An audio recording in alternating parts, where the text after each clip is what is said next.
अस्सलाम वालेकुम। अच्छा बेटा, तो आज हम इलेक्ट्रोस्टैटिक से एक बहुत इंपॉर्टेंट टॉपिक में डिस्कशन करेंगे। वो है मेरा बेटा charging and discharging of capacitor. ठीक है, तो हम charging and discharging of capacitor की बात करेंगे। उसके अलावा जब आज हम क्लोज करेंगे लेक्चर को, तो उसमें हम पास पेपर को लाजमी डिस्कस करेंगे। पूरे एमडीकैट को कोशिश करेंगे कि इलेक्ट्रोस्टैटिक को पूरा कंप्लीट आज डिस्कस करें। ठीक है, तो आज हम चार्जिंग एंड डिस्चार्जिंग से स्टार्ट करते हैं। उससे पहले मेरा बेटा मैं आपसे ये कहना चाहता हूं, जो वीडियोस आप लोग या लेक्चर नहीं लिया मिड टर्म की वजह से, वो लाजमी वीडियोस को अपने लेक्चर का पार्ट बनाए, सीक्वेंस बनाए अपने लेक्चर का। ठीक है, तो आज हम स्टार्ट करेंगे charging and discharging of capacitor से। तो मेरा बेटा charging and discharging of capacitor, ठीक है, लास्ट ईयर इससे 2025 में एक सवाल आया है एमडीकैट के टेस्ट में, 36 में से एक क्वेश्चन इससे भी था। तो charging and discharging of capacitor, charging and discharging of capacitor.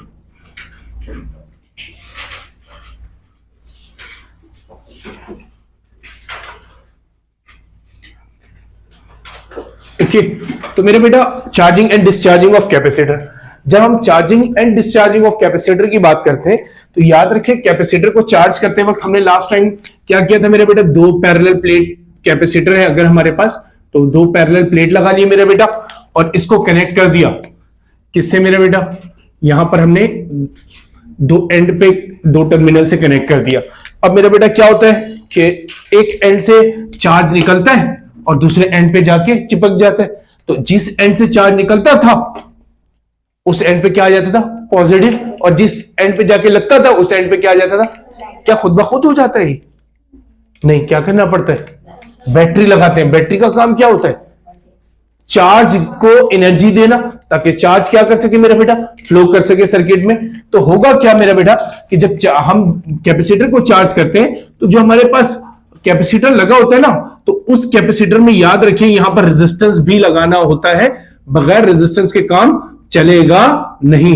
तो पीछे जो हमने चैप्टर्स में पढ़े हैं सर, उसमें तो रेजिस्टेंस लगानी होता था, तो रेजिस्टेंस क्यों लगाना जरूरी है? इंपॉर्टेंट बात यह है मेरा बच्चा कि अगर रेजिस्टेंस नहीं होगा तो आप सोचे कि करंट कितना हो जाएगा, इनफाइनाइट नहीं हो जाएगा। सोचे कैसे, हमारे पास लेट सपोज करो कि अगर हमारे पास ये पोटेंशियल डिफरेंस V हमने कनेक्ट कर दिया एक बैटरी से जिसका पोटेंशियल डिफरेंस V है और ये कैपेसिटर की कैपेसिटेंस C है, ठीक है ना।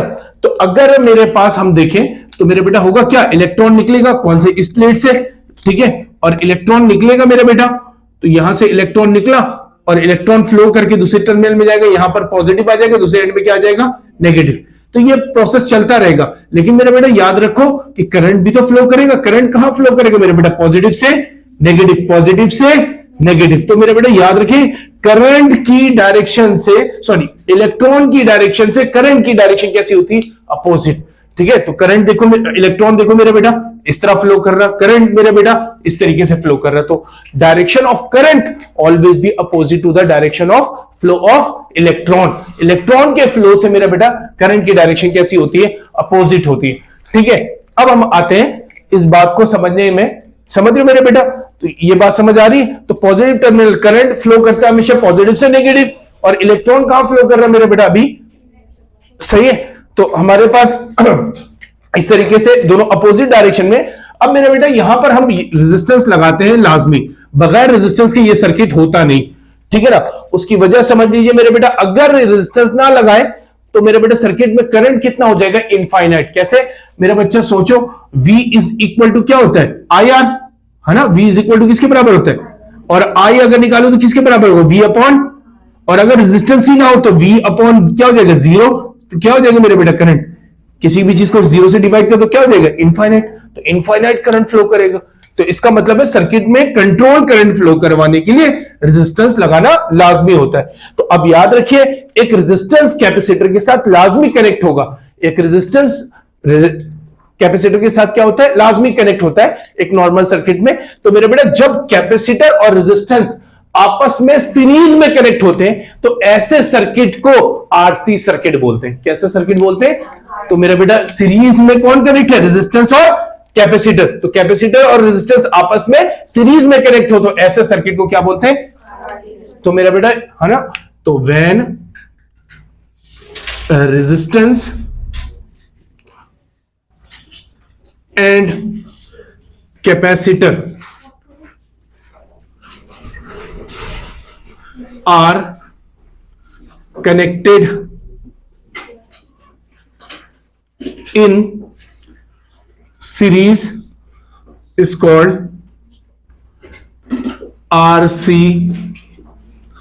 सर्किट। सही, आरसी सर्किट, ऐसे सर्किट को हम आरसी सर्किट बोलते हैं। अब मेरा बेटा आरसी सर्किट कैपेसिटर और रेजिस्टेंस लगा दिया। अब हमारे पास वो वाले जो कंडीशन होता है वो भी गलत नहीं है, वो एक स्टैटिक कंडीशन में हम ले रहे हैं, स्टेडी स्टेट कंडीशन में ले रहे हैं। तो नॉर्मली जो सही कंडीशन होती है उसमें हमारे पास रेजिस्टेंस लाजमी होता है मेरा बेटा। अब हमारे पास हम आरसी सर्किट की बात कर रहे हैं और मेरे बेटा हम charging and discharging of capacitor की बात कर रहे हैं। सुनते हैं कि कैपेसिटर जब चार्ज करता है तो कैसे मेरा बेटा फ्लो होता है और प्रोसेस किस तरीके से चलता है। तो मेरा बेटा देखो, जब हमने शुरू में कनेक्ट किया तो याद रखो कैपेसिटर में कोई चार्ज था नहीं मेरा बेटा। तो अब याद रखो यहां पर करंट फ्लो करते हुए, लेट सपोज इस पॉइंट को मैं बना लेता हूं ए पॉइंट, यहां पर मेरा बेटा पोटेंशियल होगा V, ठीक है ना। और मेरा बेटा यहां पर पोटेंशियल होगा मेरा बेटा 0। क्यों सर? मेरा बच्चा याद करो कैपेसिटर में पोटेंशियल कब आता था, यहां पर पॉजिटिव पोटेंशियल, पॉजिटिव चार्ज आता जाता था तो इसकी पोटेंशियल हाई होती जाती थी। इसमें नेगेटिव पोटेंशियल आता है, इसकी पोटेंशियल कैसी होती है, लो। दोनों के दरमियान मेरा बेटा जब पोटेंशियल डिफरेंस पॉजिटिव प्लेट और नेगेटिव के दरमियान बैटरी के बराबर होता है तो कैपेसिटर फुल चार्ज हो जाता था। ऐसे ही मेरा बेटा। तो अब हमारे पास सोचो, अभी हमारे पास कोई चार्ज नहीं आया, तो क्योंकि कैपेसिटर में जब हम चार्ज निकालने जाते हैं सर तो हमारे पास Q इज इक्वल टू किसके बराबर होता है, C इंटू V। और कैपेसिटर में जब हम पोटेंशियल निकालने जाते हैं तो Q अपॉन क्या होगा मेरा बेटा, C, है ना। तो यहां पर पोटेंशियल कितना, चार्ज कितना है, चार्ज कितना है 0, तो पोटेंशियल भी कितना है, अभी तो चार्ज हुआ नहीं है। तो मेरा बेटा अगर चार्ज आया नहीं तो उसमें पोटेंशियल भी कितना है, समझ आ रहा है मेरा बेटा क्यों। तो यहां पर पोटेंशियल कितना है 0 इस प्लेट में, लेकिन इस पॉइंट पे तो मेरा बेटा क्योंकि पॉजिटिव टर्मिनल कनेक्ट है तो पोटेंशियल कितना है V। तो अब देखो करंट यहां पर सर फ्लो करेगा, हाँ मेरा बेटा करंट मैक्सिमम फ्लो करता है जब इसमें क्या होता है मेरा बेटा, चार्ज कितना होता है 0, चार्ज कितना होता है 0। तो करंट कैसे मेरा बेटा मैक्सिमम फ्लो करता है। क्यों मेरा बेटा, करंट के लिए अगर मैं देखूं तो करंट के लिए अगर मैं फॉर्मूला देखूं तो मेरा बेटा I इज इक्वल टू क्या होता है, delta V upon R। Delta V क्यों कह रहा हूं मेरा बेटा, पोटेंशियल डिफरेंस होता है ना दो पॉइंट के दरमियान। तो यहां पर पोटेंशियल देखो ना कितना है, इस पॉइंट पे A पे, हाँ मेरा बेटा V है, इस पॉइंट पे कितना है माइनस, डिफरेंस निकालने जा रहा हूं, इस पॉइंट पे पोटेंशियल कितना है 0 है। लेकिन अगर मैं निकालता तो कैसे निकालता, Q अपॉन C से मेरा बेटा डिवाइड बाय क्या करता, R वैसे ही रहेगा, है ना। इसका पोटेंशियल कैसे निकलेगा, इस प्लेट का ऐसे ही निकलेगा ना Q अपॉन C से, ऐसे ही निकलेगा ना इस पॉइंट पे पोटेंशियल। लेकिन यहां पर अभी सर Q 0 है तो इसका पोटेंशियल भी 0 है। तो इसी वजह से क्या होगा, अगर एट टाइम 0 देखे तो एट टाइम 0 देखो, अगर टाइम इज इक्वल टू 0 तो चार्ज कितना था इस प्लेट पे, तो मेरे बेटे चार्ज भी कितना था 0। तो अगर मैं Q को 0 पुट कर दूं तो I इज इक्वल टू क्या होगा मेरा बेटा, V अपॉन R। अगर हमारे पास Q की कुछ वैल्यू होती तो कुछ ना कुछ इसमें से माइनस हो जाता, तो इसकी वैल्यू पहले से क्या हो जाती, कम हो जाती, तो करंट भी क्या हो जाता है पहले से कम हो जाता। मेरी बात समझ आ रही मेरा बेटा, क्या हो रहा है, अगर इसकी Q की कुछ वैल्यू होती तो इसका मतलब यहां पर कुछ वैल्यू इसमें से क्या होता माइनस, तो इसका मतलब होता कुछ वैल्यू माइनस होती है, इसकी वैल्यू क्या हो जाती है, ऊपर वाली वैल्यू कम हो जाती है, ऊपर वाली वैल्यू कम हो जाती है, करंट भी क्या हो जाता कम। लेकिन अभी कुछ भी माइनस नहीं हो रहा, चार्ज 0 था सर, चार्ज 0 था तो कुछ भी माइनस नहीं हो रहा, तो इसका मतलब करंट क्या है मेरा बेटा, मैक्सिमम नहीं है। अगर जैसे जैसे चार्ज बढ़ेगा अब इसमें तो Q की वैल्यू बढ़ते जाएगी, बढ़ते जाएगी, बढ़ते जाएगी, बढ़ते जाएगी, और करंट की वैल्यू क्या होती जाएगी, कम होती जाएगी। इसका मतलब है सर आप कहना ये चाह रहे हैं सर्किट के अंदर जैसे जैसे कैपेसिटर का चार्ज बढ़ेगा तो करंट का फ्लो जो है कम हो जाएगा, है ना। बिल्कुल ऐसे ही कह रहा हूं मेरा बेटा, करंट का फ्लो क्या हो जाएगा सर्किट में, कम हो जाएगा। अभी हम एक और एक मजेदार चीज देखेंगे। फर्स्ट ईयर का एक बच्चा था जिसने मुझसे जबरदस्त सवाल किया, ठीक है, ओके, तो हम वहां से डिस्कस करेंगे अभी। तो मेरा बेटा समझ आया यहां तक, तो करंट अभी बहुत तेजी से चलेगा, मैक्सिमम करंट चलेगा यहां पर, ठीक है। और फ्लो ऑफ चार्ज है तो बेसिकली करंट कहलाता है मेरा बेटा। अब क्या हुआ, आप सोचो कि कुछ देर बाद यहां पर मेरा बेटा चार्ज डेवलप होने लगेगा, तो यहां पर क्या आते जाएंगे, पॉजिटिव चार्ज आते जाएंगे, और मेरा बेटा इस तरफ क्या आता जाएगा, नेगेटिव चार्ज आता जाएगा, सही, नेगेटिव चार्ज आता जाएगा, ठीक है। तो कैपेसिटर में चार्ज आता जाएगा, आता जाएगा, कैपेसिटर में चार्ज बढ़ता जाएगा। तो अगर हमारे पास, मैं इक्वेशन जैसे हमारे बुक में ड्राइव नहीं है तो मैं यहां पर भी कोशिश करूंगा कि ड्राइव ना करूं पूरी, मगर मैं बता दूं ये इक्वेशन आती कहां से। अगर मैं इसी इक्वेशन को सिंप्लीफाई करूं तो यहीं से आता है वो इक्वेशन कि V is equal to V minus Q upon C into R मेरा बेटा, अगर मैं C को एलसीएम ले लूं तो C इंटू V हो जाएगा minus Q upon R C हो जाएगा मेरा बेटा। इसमें कोई मसला तो नहीं है, ठीक है। ये इक्वेशन यहां से आती है, इसकी जरूरत नहीं पड़ेगी आपको, डेरिवेशन करने की जरूरत भी नहीं। और I को मैं ओपन कर दूं तो किसके बराबर होता है? Q अपॉन T होता है ना। हाँ मेरा बेटा, तो स्मॉल करंट को कैसे, स्मॉल चार्ज को कैसे लिखते हैं? डी क्यू, और मेरा बेटा क्या होगा? डी टी, है ना। तो C V minus Q upon R C, ठीक है। अब इसको डेरिवेट करते हैं और यहां से एक इक्वेशन बनती है, इंटीग्रेट करते हैं, सॉरी इंटीग्रेट करते हैं, और यहां से इक्वेशन बनती है, लेट सपोज कुछ टाइम के बाद, है ना। तो एक इक्वेशन बनती है, हम कहते हैं जिसको Q is equal to Q C V one minus E की power T upon R C. मैं कर सकता हूं पूरा, लेकिन इंटीग्रेशन में जाऊंगा तो फिर मेडिकल वाले मुझे देखेंगे गौर से। ओके, तो ठीक है, तो हम बात नहीं कर रहे मेरा बेटा। ये इक्वेशन बनती है हमारे पास जो बुक में दी हुई है, ये मेरा बेटा C into V. C into का V का मतलब क्या है मेरा बेटा? C V. अगर यहां पर बैटरी के बराबर पोटेंशियल आ गया, सोचो ये पोटेंशियल किस पे है मेरा बेटा? ये V इस कैपेसिटर पे, तो इसका पोटेंशियल और बैटरी का पोटेंशियल बराबर हो गया, तो ये फुल चार्ज हो चुका। इसका मतलब है अगर इस V से मैं C को मल्टीप्लाई करूंगा, Q इज इक्वल टू क्या होता है? CV। तो इसका मतलब मैक्सिमम चार्ज आएगा, उसको किससे लिखते हैं मेरा बेटा? Q नॉट से। किससे लिखते हैं? तो मेरा बेटा अब टर्म को हम समझते हैं, यहां पर है क्या क्या, ठीक है मेरा बेटा। What is Q? Q मेरा बेटा जैसे जैसे टाइम के साथ चार्ज डेवलप हो रहा है, शुरू में चार्ज कितना था? 0 था, टाइम कितना था? 0। लेकिन जैसे जैसे टाइम गुजरता जाएगा तो चार्ज डेवलप होता जाएगा। दैट Q शोज कि कितना चार्ज कितने टाइम में मौजूद है। What is Q naught? Q not क्या है मेरा बेटा? Maximum charge can be stored, जो मैक्सिमम चार्ज स्टोर हो सकता है कैपेसिटर में। तो जब कैपेसिटर फुल चार्ज हो जाएगा तो उसमें जो मैक्सिमम चार्ज आएगा मेरा बेटा किसके बराबर होगा? Q नॉट के। तो Q नॉट क्या है मेरा बेटा? Maximum charge. याद रखिएगा क्या है? Maximum charge. और मेरा बेटा Q क्या है? Charge on capacitor, charge on capacitor at any time, at any time, at any time. समझ रहे हो? At any time. मेरी बात समझिएगा, अभी दोबारा मैं समझाता हूं कि हमारे पास Q नॉट, लेट सपोज एक कैपेसिटर में मैक्सिमम चार्ज आ सकता है 10 कूलम। कितना आ सकता है? 10 कूलम, ठीक है मेरा बेटा। और हमारे पास यहां पर अभी 2 ही सेकंड गुजरे थे, मैं 2 सेकंड बहुत ज्यादा होते हैं, मैं बाद में भी हम बात करेंगे। तो मेरा बेटा 2 सेकंड, तो हमारे पास 2 सेकंड गुजरे थे, अभी 2 कूलम चार्ज आया। टोटल कितना आ सकता था? 10। तो मैक्सिमम कितना आ सकता है? 10। अभी आया कितना है? तो किसी स्पेसिफिक टाइम में जो चार्ज मौजूद है कैपेसिटर में, that is Q। What is Q not? Maximum कितना आएगा? Q not. और what is T? Is the time, कितने देर आपने चार्ज किया, ठीक है सही, कितने देर में आपने चार्ज किया कैपेसिटर को। What is R and C? The product of resistance and capacitor, ठीक है मेरा बेटा। वो इक्वेशन यहां से बनती है ना, RC, इसको इधर भेजेंगे, इंटीग्रेट करेंगे, सॉरी यहां पर C भी आना चाहिए था, तो इंटीग्रेट करेंगे तो ये इक्वेशन आ जाएगी, ठीक है। उस तरफ जाते भी नहीं ना, पेपर से सवाल आएगा, जो चीजें हमें आनी चाहिए। तो बुक में हमारे पास डायरेक्ट ये इक्वेशन है, ये तो मैंने आपको एक्स्ट्रा चीजें बता दी कैसे आते चीजें मेरे बेटा, ठीक है। तो अब ये टाइम समझ आ गई मेरे बेटा। What is time? Time of charging है। R क्या? Resistance and capacitance. मेरा बेटा R और C जब हम सर्किट डिजाइन कर देंगे तो R और C की वैल्यू फिक्स नहीं हो जाएगी, है ना मेरा बेटा। रेजिस्टेंस की वैल्यू फिक्स होती है, कैपेसिटेंस की वैल्यू क्या होती है? फिक्स होती है। तो इसका मतलब है रेजिस्टेंस और कैपेसिटेंस की वैल्यू फिक्स हो जाएगी। तो इसका मतलब है RC मेरा बेटा एक कांस्टेंट वैल्यू होगा जब सर्किट डिजाइन हो जाएगा, क्योंकि R की वैल्यू भी फिक्स रहेगी और C की वैल्यू भी क्या रहेगी? समझ रहे हो मेरा बेटा? जब R और C की वैल्यू चेंज करोगे तो फिर तो चेंज हो जाएगा, लेकिन मेरा बेटा याद रखो यहां पर R और C जो हमारे पास है उसकी वैल्यू क्या होती है? कांस्टेंट। इसको बोलते हैं मेरा बेटा प्रोडक्ट ऑफ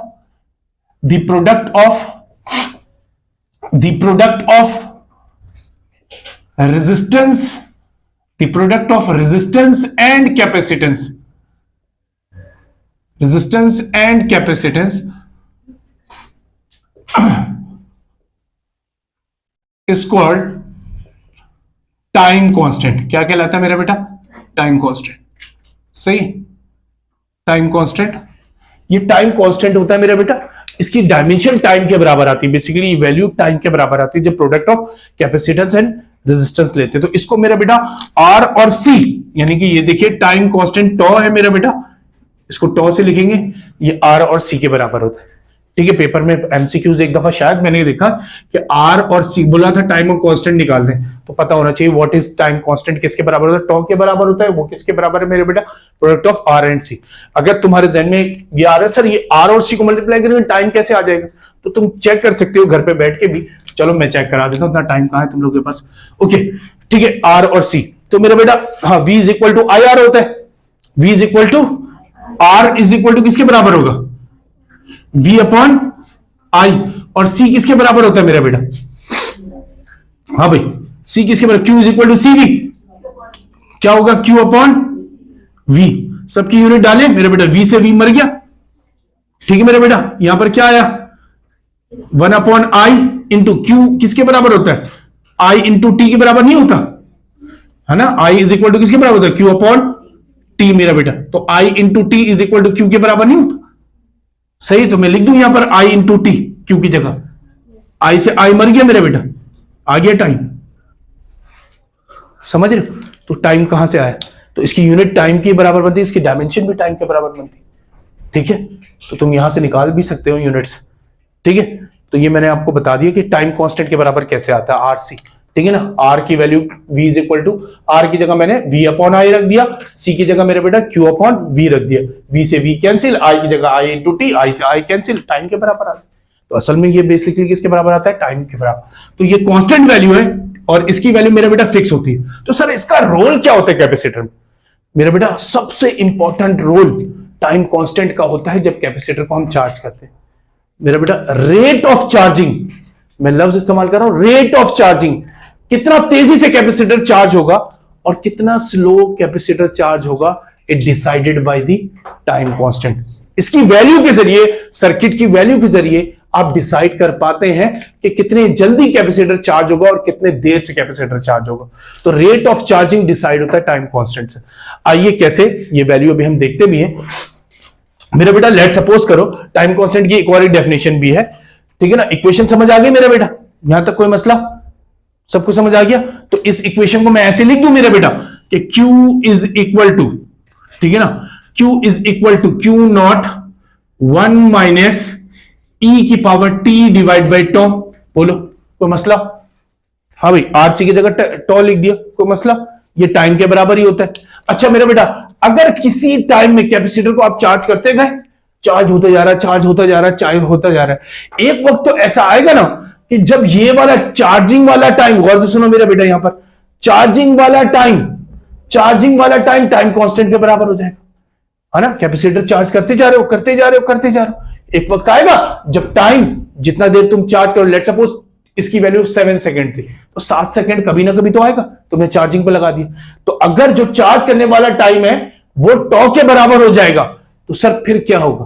तो मेरा बेटा आइए यहां से देखते हैं कि हमारे पास अगर मैं t इज इक्वल टू टॉ के बराबर हो जाएगा जिस वक्त भी, ठीक है ना, इसकी वैल्यू तो हम वहां से रखेंगे तो वो डिसाइड हो जाएगा, ठीक है ना। तो अगर जिस वक्त टाइम की वैल्यू टाइम कांस्टेंट के बराबर हो जाएगी, Q नॉट 1 माइनस मेरा बेटा E इंटू क्या लिख दूं मैं, टॉ लिख दूं मेरा बेटा, डिवाइड बाई टॉ लिख दूं, टॉ से टॉ, तो मेरा बेटा क्या बना 1 माइनस E की पावर -1 होगी मेरा बेटा। और अगर मैं लिखूंगा एक्सपोनेंशियल की पावर 1 माइनस 1 अपॉन E लिख दूं, प्लस माइनस में ना पावर, इसको ले जाऊंगा तो नीचे क्या हो जाएगा प्लस का। तो मेरा बेटा अगर हम E की पावर 1 देखें तो मैथ वाले मुझे बताएंगे क्या मेरा बेटा किसके बराबर है, ये बराबर है 2.718, ठीक है। और अगर मैं इसको डिवाइड कर लूं 1 से मेरे बेटा 1 माइनस 0.368 के बराबर होना चाहिए, ठीक है ना। और अगर मैं इसमें 1 में से माइनस कर दूं तो ये बनेगा 0.638, ठीक है, Q naught that is equal to Q, सही।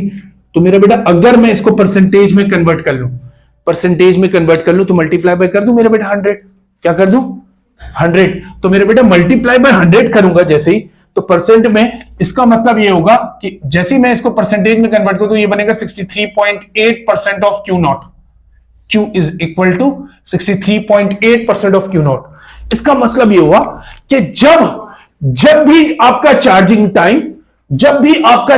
टाइम टाइम कांस्टेंट के बराबर होगा तो कैपेसिटर में कितना चार्ज आ जाएगा, 63.8% of total charge. Total charge का कितना आ जाएगा, समझ रहे मेरी बात? तो 63.8% ऑफ द टोटल चार्ज, कितना टोटल चार्ज है 10 कूलम, उसका कितना परसेंट स्टोर हो जाएगा, 63.8%। जब भी आपका चार्जिंग टाइम टाइम कांस्टेंट के बराबर हो जाएगा। अगर पेपर में एमसीक्यू आ गया तो ये पता होना चाहिए आपको कि time charging time time constant के बराबर हो जाएगा, तो उस वक्त कितना चार्ज कैपेसिटर में आ जाएगा, तो कितना चार्ज आ जाएगा मेरे बेटे, टोटल चार्ज का 63.8% टोटल चार्ज का आ जाएगा, ठीक है ना, कैपेसिटर के अंदर।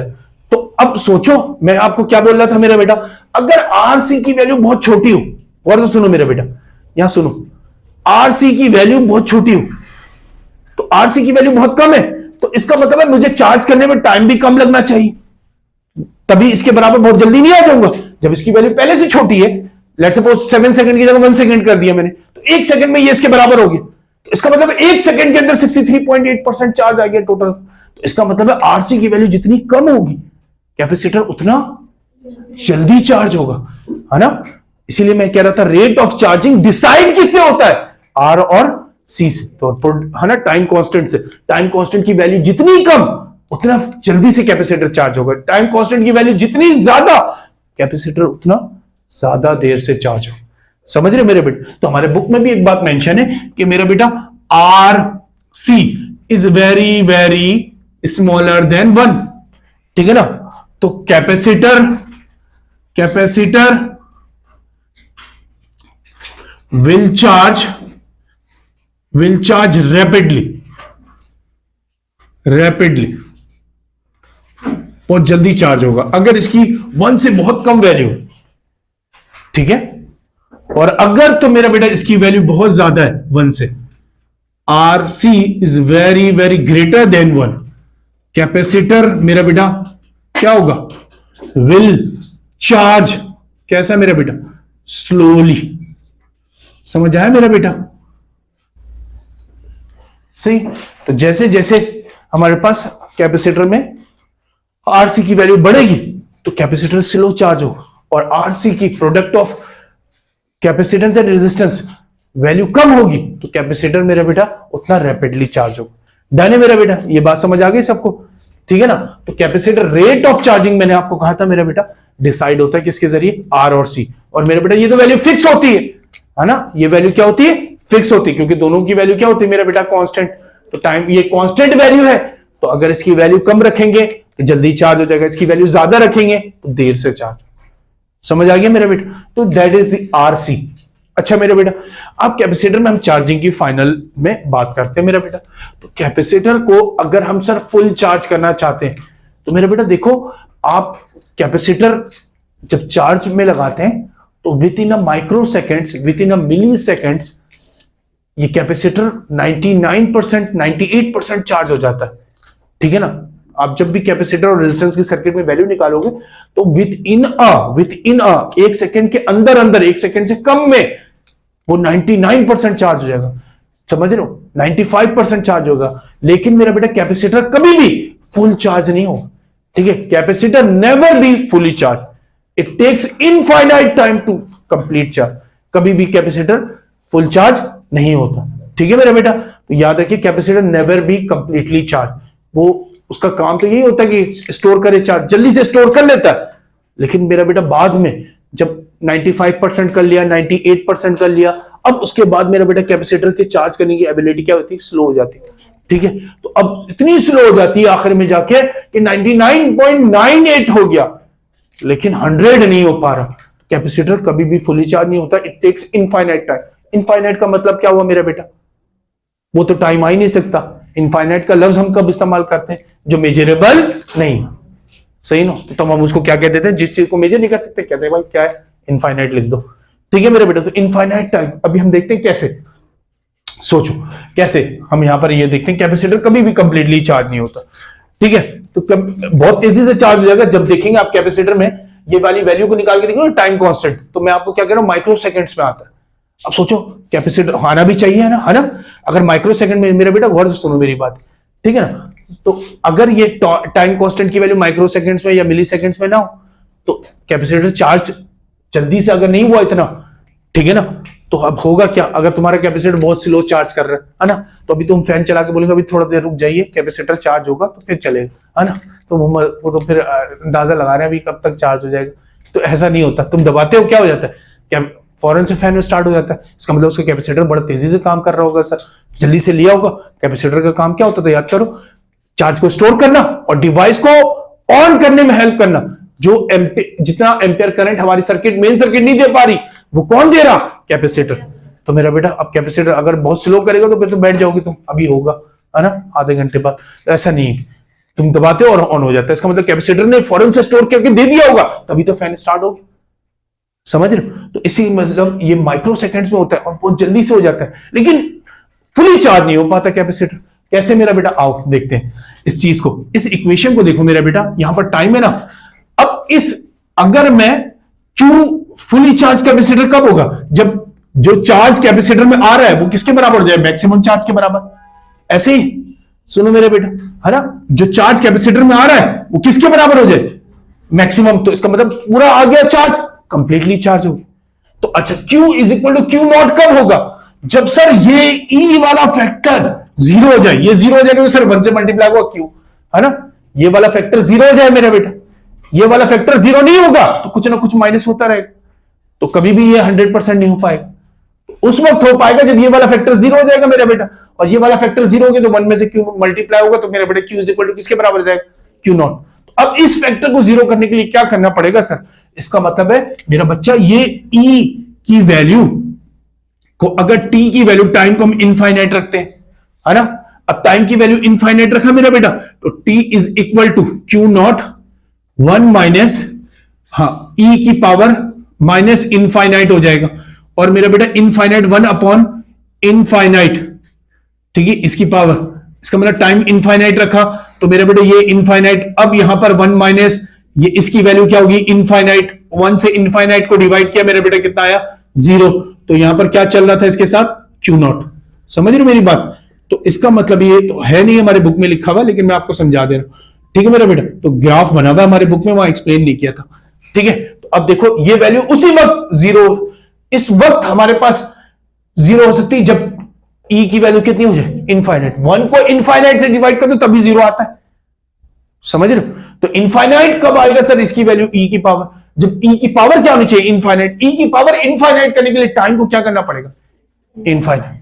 तो इसका मतलब ये हुआ कि अब हमारे पास Q is equal to Q naught आएगा। इसका मतलब सर इनफाइनाइट टाइम तो होता ही नहीं, मेजरेबल टाइम ही नहीं है। इसका मतलब कैपेसिटर में कभी भी फुली चार्ज नहीं होता capacitor, Q is equal to Q naught के बराबर नहीं हो सकता। दैट्स व्हाई आपने अभी कभी ग्राफ देखा मेरा बेटा बुक वाला, है ना, वहां पर ग्राफ देखेंगे आपको बड़ा मजा आएगा ग्राफ में, कि हमारे पास यहां पर अगर जब हम ग्राफ बनाते हैं इसका, तो एक तरफ मेरा बेटा चार्ज होता है, एक तरफ होता है मेरा बेटा टाइम, ठीक है ना, टाइम और यहां पर चार्ज, और ये वो पॉइंट है जहां मैक्सिमम चार्ज आएगा Q नॉट, ठीक है।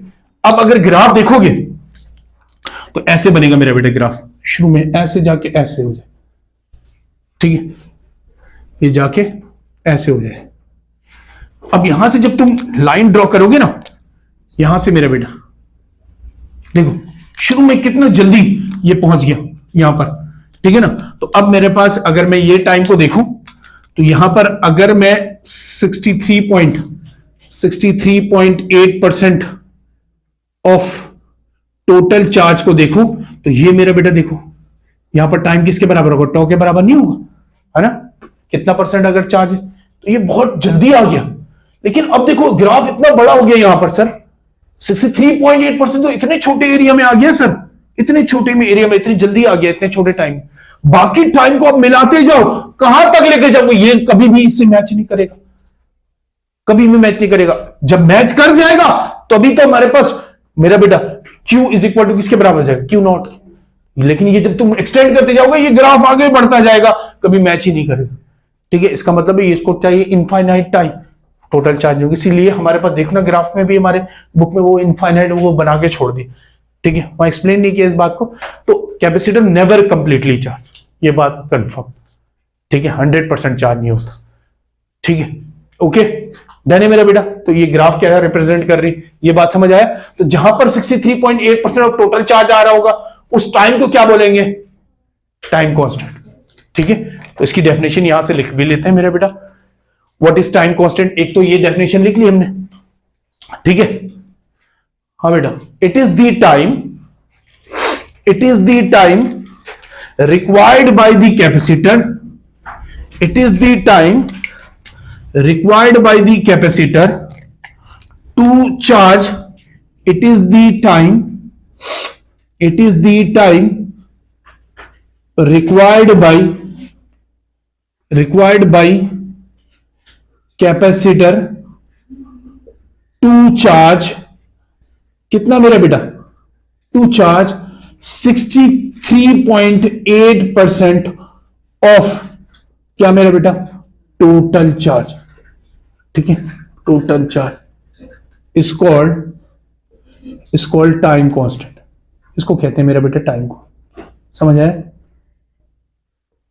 हाँ बेटा, क्लियर? तो इसको कहते हैं टाइम। वो टाइम जब कैपेसिटर के अंदर कितना चार्ज आ जाए, 63.8% of total charge, that is called time constant.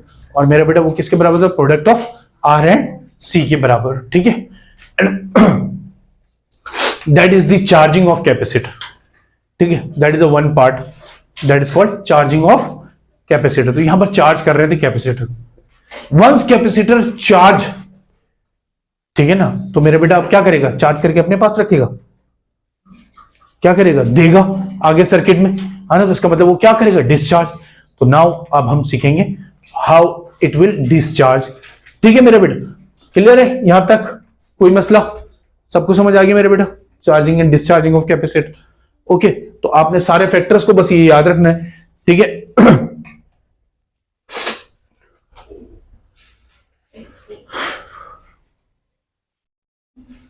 ठीक है, तो इंपॉर्टेंट बातें हम इसमें नोट कर लें पॉइंट्स को। नंबर 1 मेरा बेटा, हम आरसी सर्किट किसको बोलते हैं, जल्दी जल्दी बोलेंगे। आरसी सर्किट किसको बोलते हैं, जब रेजिस्टेंस और कैपेसिटर आपस में कैसे लगाओ, सीरीज में लगाओ, ठीक है मेरा बेटा। हाँ, सर्किट में मैक्सिमम करंट कब फ्लो करेगा, चार्ज कितना होगा कैपेसिटर में, जीरो। जैसे जैसे चार्ज बढ़ता जाएगा तो इसकी वैल्यू बढ़ती जाएगी, और मेरे बेटा एक वक्त आएगा ये दोनों बराबर हो जाएंगे। और जब कैपेसिटर फुल चार्ज हो जाएगा, तो अब बताइए कितना सर्किट में करंट फ्लो करेगा। ये भी किसके अभी बात की थी ना मेरे बेटा, Q इज इक्वल टू, ये भी किसके बराबर हो जाएगा, फुल चार्ज हो गया तो ये भी V हो गया, तो यहां पर V आ जाएगा, तो V माइनस V 0, तो कितना हो जाएगा मेरा बेटा, सर्किट में करंट चलेगा ही नहीं। एक बच्चा मुझे फर्स्ट ईयर में सवाल कर रहा है, सर कैपेसिटर अब फुल चार्ज हो गया है, आप बताइए जो बाकी चार्ज आ रहे हैं वो कहां जाएंगे, वो तो घूमते रहेंगे। मैंने कहा बेटा आएंगे ही नहीं चार्ज, समझ रहे हो, क्योंकि मेरे बेटा वहां पर मैंने इक्वेशन को खोल के नहीं बताया था, ठीक है ना। तो वहां पर मैंने यहां पर अभी उसको जवाब दे रहा हूं कि मेरे बेटा सर्किट में जब करंट ही नहीं चलेगा तो चार्ज ही फ्लो नहीं कर रहा, कैपेसिटर आने बनी। एक और बुक में लफ्ज लिखा हुआ बड़ा मजेदार, आप वहां से सीखो। क्या बोलता है बुक में कहता है कि जो बैटरी का पोटेंशियल डिफरेंस है, वो सम है potential difference of the resistance and potential difference of the capacitor. किसका सम है, समझो, बैटरी का पोटेंशियल डिफरेंस, जो बैटरी सप्लाई कर रही है ना, वो दो जगह इस्तेमाल हो रहा है, एक कैपेसिटर का पोटेंशियल डिफरेंस बन रहा है और दूसरा रेजिस्टेंस का। तो रेजिस्टेंस में भी चाहिए ना कुछ एनर्जी, ड्रॉप होगा, जाहिर सी बात है वहां पर लॉस होगा, तो उन दोनों का सम है। अब सोचो मेरा बेटा, अगर दोनों का सम है, रेजिस्टेंस का पोटेंशियल और कैपेसिटेंस का पोटेंशियल, इन दोनों का सम V के बराबर है, सही मेरा बेटा। V is equal to C plus, और V इज इक्वल टू ये R है ना, रेजिस्टेंस पे जो पोटेंशियल ड्रॉप हो रहा है, ये दोनों का सम है। लेकिन एक वक्त आया, गौर से सुनो मेरा बेटा, यहां पर एक वक्त आया, अब हमारे पास जो कैपेसिटर का पोटेंशियल है वो किसके बराबर हो गया, V के बराबर हो गया। तो अब मेरा बेटा अगर ये V के बराबर हो चुका तो इसकी वैल्यू कितनी होनी चाहिए, 0 होनी चाहिए ना। अगर ये 0 नहीं हो तो ये इसके बराबर कैसे होगा सर, समझ रहे हो। तो अगर करंट यहां पर कम फ्लो करेगा तो V इज इक्वल टू क्या होता है मेरा बेटा, I इंटू R, समझ रहे हो। रेजिस्टेंस का पोटेंशियल किसके जरिए निकल रहा है, V is equal to IR, सही है।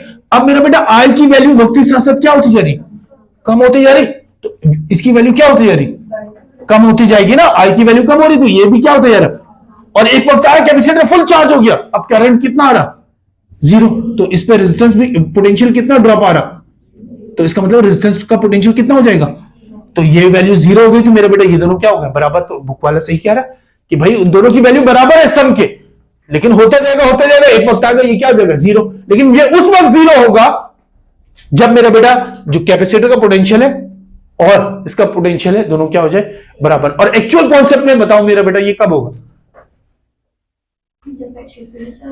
हाँ कब होगा, कोई बताए। एक्चुअल होगा ही नहीं, क्योंकि कैपेसिटर फुल चार्ज ही नहीं होगा, छोटा सा करंट चल रहा होगा लेकिन चल रहा हो, ठीक है सही, छोटा सा पोटेंशियल ड्रॉप रेजिस्टेंस में आ रहा होगा लेकिन आ रहा हो, क्योंकि हमने अभी बात की कि इनफाइनाइट टाइम लेता है सर ये फुल चार्ज होने में, फुल चार्ज ही नहीं होगा तो करंट रुकेगा ही। समझ रहे मेरे बेटा, ओके क्लियर है सारी बातें। That is the total concept of RC circuit. तो मैंने सारी बातें खोल के आपके सामने रख दी कि कैसे कैपेसिटर चार्ज होता है और कैपेसिटर कैसे, अभी हम बात करेंगे डिस्चार्ज होता है। कोई सवाल है तो मेरा बेटा पूछो मुझसे, डन है सही। तो आप ये याद रखें, ठीक है ना, सारी बातें मैंने बता दी, यहाँ इक्वेशन वो वाली खत्म कर दी मैंने। तो इसमें टोटल चार्ज होने के लिए ये इनफाइनाइट, ये जीरो होना जरूरी। ये जीरो कब होगा, जब इसकी पावर क्या होगी, इनफाइनाइट। अगर इसको इनफाइनाइट करना है तो टाइम को क्या करना पड़ेगा, इनफाइनाइट। टाइम इनफाइनाइट का मतलब है वो टाइम इमेजरेबल। डन है, क्लियर है मेरा बेटा, सही, ओके चलो। That is the charging of capacitor. अब चलते हैं मेरा बेटा हम discharging of capacitor. Discharging of capacitor बहुत तेजी से टाइम गुजर रहा है, ओके। हमारे बुक वाली डायग्राम को हम इस्तेमाल करते हैं वैसे ही, ठीक है। अब मेरा बेटा सपोज कर लिया जितना भी चार्ज आ गया हमारे पास कैपेसिटर में, लेट सपोज हमने अभी बात की सर कैपेसिटर कभी फुल चार्ज नहीं होता, मैं मान लेता हूं यार 99% चार्ज हो गया, ठीक है, ओके मेरा बेटा। अब अगर ये यहां पर देखो,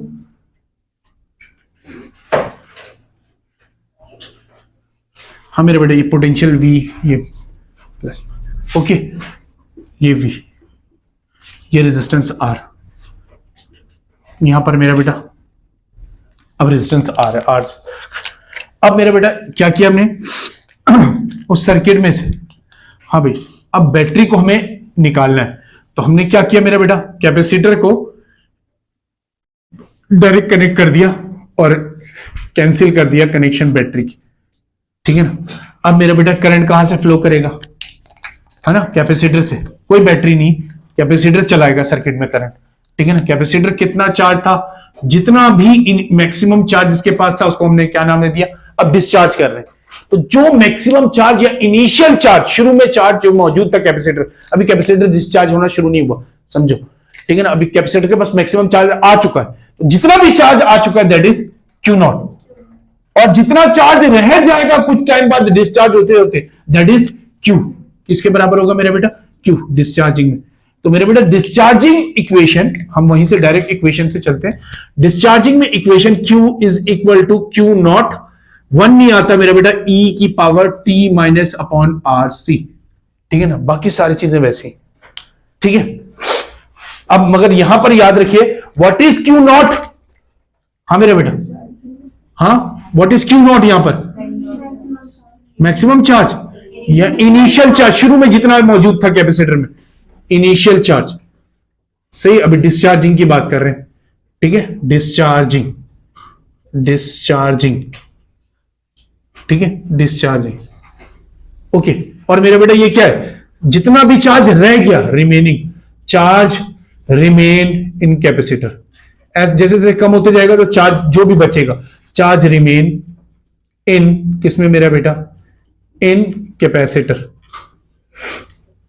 चार्ज रिमेन इन कैपेसिटर, ठीक है। और मेरा बेटा व्हाट इज टी, अब ये चार्जिंग टाइम नहीं, डिस्चार्जिंग टाइम है, जितने देर तक ये सर्किट में करंट दे रहा, ठीक है मेरा बेटा, सर्किट में करंट दे रहा। तो हमारे पास बुक वाले सर्किट में आप देखोगे ना, उसने बैटरी ऐसे लगाई है, अगर मैं आपको दिखाऊं तो वो ऐसे लगाते हैं, ठीक है ना, तो उसमें घबराइएगा नहीं, उन्होंने ऐसे लगाया हुआ सर्किट में, और यहां से एक टर्मिनल कनेक्ट किया हुआ, इस पॉइंट को 2 नाम दिया हुआ, यहां से सर्किट में इस पॉइंट का नाम दिया हुआ 1, और यहां से जब सर्किट को क्लोज करता है बैटरी से, तो बैटरी से जब कनेक्ट करता है तो मेरा बेटा ये बैटरी का पोटेंशियल है V, तो कैपेसिटर चार्ज होना शुरू हो जाता है। लेकिन जैसे ही टर्मिनल को काट के यहां से कनेक्ट कर देता है, अब बैटरी का इससे कोई लिंक है क्या, नहीं है मेरा बेटा, तो बैटरी कोई चार्ज नहीं देगा। अब कौन चार्ज देगा, कैपेसिटर, तो डिस्चार्ज होगा कैपेसिटर। समझे, बुक में ये वाली डायग्राम बनाई, ठीक है, तो अब बैटरी का कोई ताल्लुक नहीं बन रहा क्योंकि ओपन हो चुका है, बैटरी ओपन सर्किट बन चुका है। ठीक है, तो मैंने यहां से काट दिया बैटरी को, समझ रहे, तो अब डायरेक्ट हो गया इस सर्किट में। ठीक है, तो अब कैपेसिटर क्या हो रहा है, डिस्चार्ज हो रहा है। तो मेरा बेटा यहाँ रेजिस्टेंस और कैपेसिटर वैसी, यहां पर भी वैसी, समझ गए। तो मेरा बेटा व्हाट इज, जो चार्ज शुरू में कैपेसिटर में था दैट इज इनिशियल चार्ज, जो चार्ज रह गया दैट इज क्यू, और मेरा बेटा व्हाट इज टाइम, जितने टाइम तक कैपेसिटर डिस्चार्ज हो रहा वो टाइम को हम कहते हैं। ठीक है ना, और मेरा बेटा ये आरसी तो टाइम कांस्टेंट है। अब यहां पर ये रेट ऑफ डिस्चार्जिंग को बता रहा है, किसको बता रहा है, रेट ऑफ डिस्चार्जिंग। तो मेरा बेटा रेट ऑफ डिस्चार्जिंग को, अब देखिए जो टाइम है कैपेसिटर अगर दोबारा से टाइम कांस्टेंट के बराबर हो जाए तो अब क्या होगा सर, मेरा बेटा देखो Q is equal to Q naught, सही है। अब क्या है, E की पावर T अपॉन T, ठीक है मेरा बेटा, यहां पर क्या बचा Q नॉट, और यहां पर 1 अपॉन सॉरी यहां पर E की पावर क्या हुआ -1, और मेरा बेटा मैं इसको लिख लूं 1 अपॉन क्या होगा E, 1 अपॉन E किसके बराबर था मेरा बेटा, 1 अपॉन E 2.718, और मेरे बेटा मैंने जब इसको डिवाइड किया तो ये बचा 368 of Q not.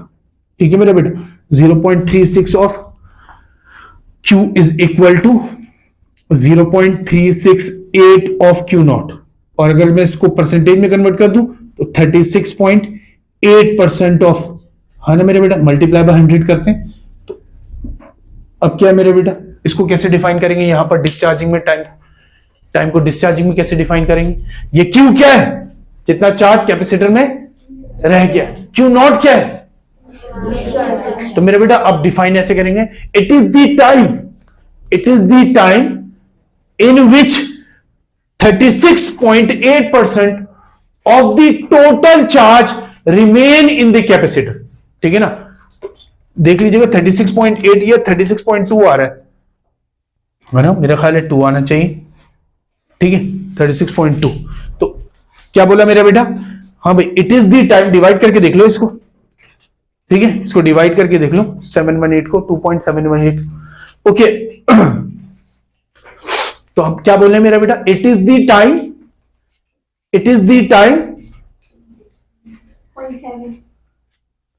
36.7, okay 36.7, okay. तो मेरा बेटा इट इज द टाइम क्या, कौन सा टाइम है मेरा बेटा, during which 36.7% of initial charge remain in the capacitor. Capacitor में कितना रह जाएगा टोटल का, 36.782 जो भी आ रहा है। ठीक है, तो 36% ऑफ टोटल या initial charge remain in the capacitor. तो कैपेसिटर में जितना चार्ज रह जाएगा, कितना रह जाएगा, 36.7% ऑफ द टोटल या इनिशियल चार्ज का सिर्फ कितना रह जाएगा मेरा बेटा, तो जब इतना परसेंट चार्ज रह जाएगा तो जो टाइम होगा मेरा बेटा वो टाइम कांस्टेंट के बराबर होगा। इसका मतलब है कि सर अभी आपने बताया था टाइम कांस्टेंट तो माइक्रो सेकंड्स में होता है, तो इसका मतलब है कैपेसिटर के अंदर कितना चार्ज रह गया, सिर्फ 36%, बाकी सारा ड्रेन हो चुका माइक्रो सेकंड के अंदर। इसका मतलब है कैपेसिटर चार्ज भी बहुत जल्दी हुआ था और डिस्चार्ज भी बहुत जल्दी हो रहा है। ठीक है, क्या कैपेसिटर फुली डिस्चार्ज हो जाएगा मेरा बेटा, कभी भी नहीं। याद करो इसको क्या करना पड़ेगा, दोबारा सोचो, अगर हमारे पास टाइम किसके बराबर इसको क्या करना है, 0 के बराबर, 1/0, 1/इनफाइनाइट करेंगे तो किसके बराबर हो जाएगा, 0 के। 0 से मल्टीप्लाई करेंगे तो Q इज इक्वल टू कितना हो जाएगा, 0। लेकिन इसका मतलब है 1/इनफाइनाइट लाने के लिए इसके ऊपर पावर भी कितनी आनी चाहिए, और उसके पावर आ किसकी वजह से रहा, टाइम की वजह से। तो इसका मतलब है टाइम को इनफाइनाइट करोगे तभी इसकी वैल्यू इनफाइनाइट होगी। इसका मतलब कैपेसिटर ना ही कभी फुली चार्ज होता है, ना ही कैपेसिटर कभी फुली डिस्चार्ज।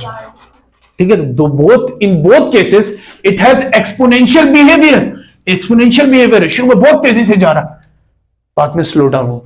ठीक है, पेपर में एमसीक्यूज आ गए तो याद रखिएगा कि charging of capacitor shows exponential behaviour, 2025 का सवाल है।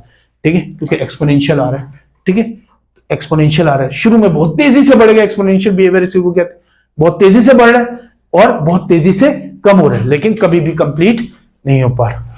ठीक है, तो एक्सपोनेंशियल लॉ, मेरा ख्याल है उन्होंने सवाल पूछा था कि एक्सपोनेंशियल लॉ को ओबे करता है, समझ रहे मेरा बेटा। यहां पर 63 पॉइंट, अगर ये यहां पर है तो यहां पर 3.2% होना चाहिए, ये मेरा ख्याल है ना। तो 0.2 कोई मसला नहीं, 63 आएगा। ओके मैंने अपनी वैल्यू को अपने हिसाब से माइनस कर दिया था, ठीक है। तो अगर ये 8 के बराबर है तो फिर ये 2 के बराबर होगा, कोई मसला नहीं, आपने जो भी लिख लिया। ओके 63 सही है। ओके तो मेरा बेटा यहां पर चार्जिंग एंड डिस्चार्जिंग यहां पर बात हुई मेरा बेटा कंप्लीट के। डिस्चार्ज में अब हमारे पास भी टाइम क्या लेगा मेरा बेटा, इनफाइनाइट। तो अगर हम यहां पर ग्राफ बनाएंगे डिस्चार्जिंग का, ठीक है मेरा बेटा, डिस्चार्जिंग का, तो एक तरफ लिखा मेरे बेटा मैंने चार्ज, एक तरफ लिखा मेरा बेटा मैंने टाइम, सही। अब मेरा बेटा शुरू में तो कैपेसिटर जितना भी चार्ज था क्यू नॉट, ठीक है, और जब डिस्चार्ज होना शुरू हुआ तो मेरा बेटा बहुत तेजी से नीचे आया, एंड देन सही। तो अब जब कैपेसिटर में कितना चार्ज रह गया, सिर्फ कितना चार्ज रह गया, 36.8% ऑफ टोटल इनिशियल चार्ज। तो उस टाइम टाइम किसके बराबर हो गया था, टाइम कांस्टेंट के, है ना, टाइम कांस्टेंट के। देखो ये तो बहुत जल्दी हो गया सर, बाकी आगे जाते जाओगे ये लाइन कभी भी इसको टच नहीं करेगा। अगर जिस वक्त ये इसको टच कर गया तो मेरा बेटा चार्ज कितना हो जाएगा, यहां पर 0 चार्ज क्या हो जाएगा। तो ये ग्राफ जब इस टाइम के एक्सेस को टच कर जाए, टाइम के एक्सेस को टच कर जाए, टाइम के एक्सेस को कब टच करेगा, टच ही नहीं कर सकता मेरा बेटा। इसका मतलब है टाइम की वैल्यू कितनी हो जाएगी मेरा बेटा, इनफाइनाइट चाहिए होगा, तब जाके ये कंप्लीटली डिस्चार्ज। नहीं तो कैपेसिटर कंप्लीटली चार्ज होता है, ना ही कंप्लीटली डिस्चार्ज, ठीक है। It takes infinite time to charge and discharge itself. Done मेरा बेटा, क्लियर है, सही। तो ये इक्वेशन क्या शो करती है, सब समझ आ गया। टाइम कांस्टेंट का मतलब क्या होता है, ठीक है। टाइम कांस्टेंट बेसिकली क्या रिप्रेजेंट करता है, ठीक है, ये बिहेव करता है मेरा बेटा, charging and discharging both shows मेरा बेटा कौन सा बिहेव है, एक्सपोनेंशियल। कौन से ओबे को लॉ कर रहा है, एक्सपोनेंशियल लॉ, ठीक है, क्लियर है।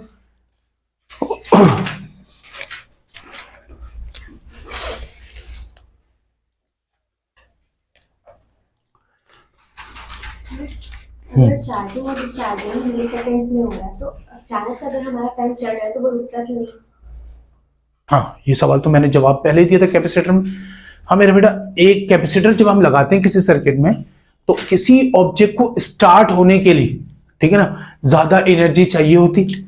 एक दफा वो स्टार्ट हो गया उसके बाद उसको एनर्जी कम चाहिए। तो शुरू में चार्ज ज्यादा चाहिए होता है स्टार्ट करने के लिए। एक दफा वो फैन चलने लगा, अब वो तुम्हारे लो करंट पे भी तुम्हारे मेन सर्किट के करंट पे चलेगा।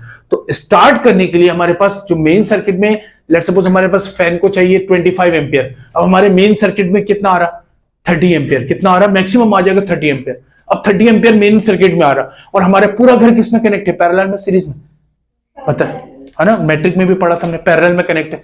वरना सीरीज में लगा होगा तो एक ही लाइन में कनेक्ट हो, एक बटन दबाया पूरा घर बंद, एक ही बटन दबाया पूरा घर ऑन, है ना, सारे एसी चल रहे हैं, बहुत दौड़ा देंगे, ठीक है। तो ऐसा नहीं होता, सही सही। तो ऐसा नहीं, हमारे घर में सारी चीजें पैरेलल में कनेक्ट है, एक को बंद करते हैं वही बंद होता है।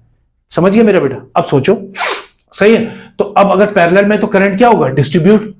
तो अगर 30 एम्पियर सर वहां आ रहा था तो पता नहीं क्या क्या लगा हुआ हमारे घर में, तो करंट तो हर जगह डिस्ट्रीब्यूट होगी। वो कहां पहुंचेगा, फैन के पास 25, सही। उसके लिए क्या करना पड़ता है शुरू करवाने के लिए कि 25 एम्पियर मिल जाए उसको, उसके लिए क्या करना पड़ता है, कैपेसिटर को लगाना पड़ता है, ताकि वो एक दफा स्टार्ट तो कर दे, पीछे वाला बोलता है बाकी काम मैं कर ले, ठीक है। ओके डन, दैट्स व्हाई हम कैपेसिटर लगाते हैं ऐसे डिवाइसेस में जहां शुरू स्टार्ट करने के लिए उससे लार्ज अमाउंट ऑफ एनर्जी चाहिए होती है या लार्ज अमाउंट ऑफ चार्ज चाहिए। समझ आ गया मेरा बेटा, क्लियर। तो एक दफा इसने अपना काम कर दिया, फौरन से डिस्चार्ज हो गया, फौरन से सारा चार्ज दे दिया, ठीक है। एक दफा उसको स्टार्ट कर दिया, अब उसके बाद काम चल रहा है, डन है। ओके चलिए मेरे बेटा,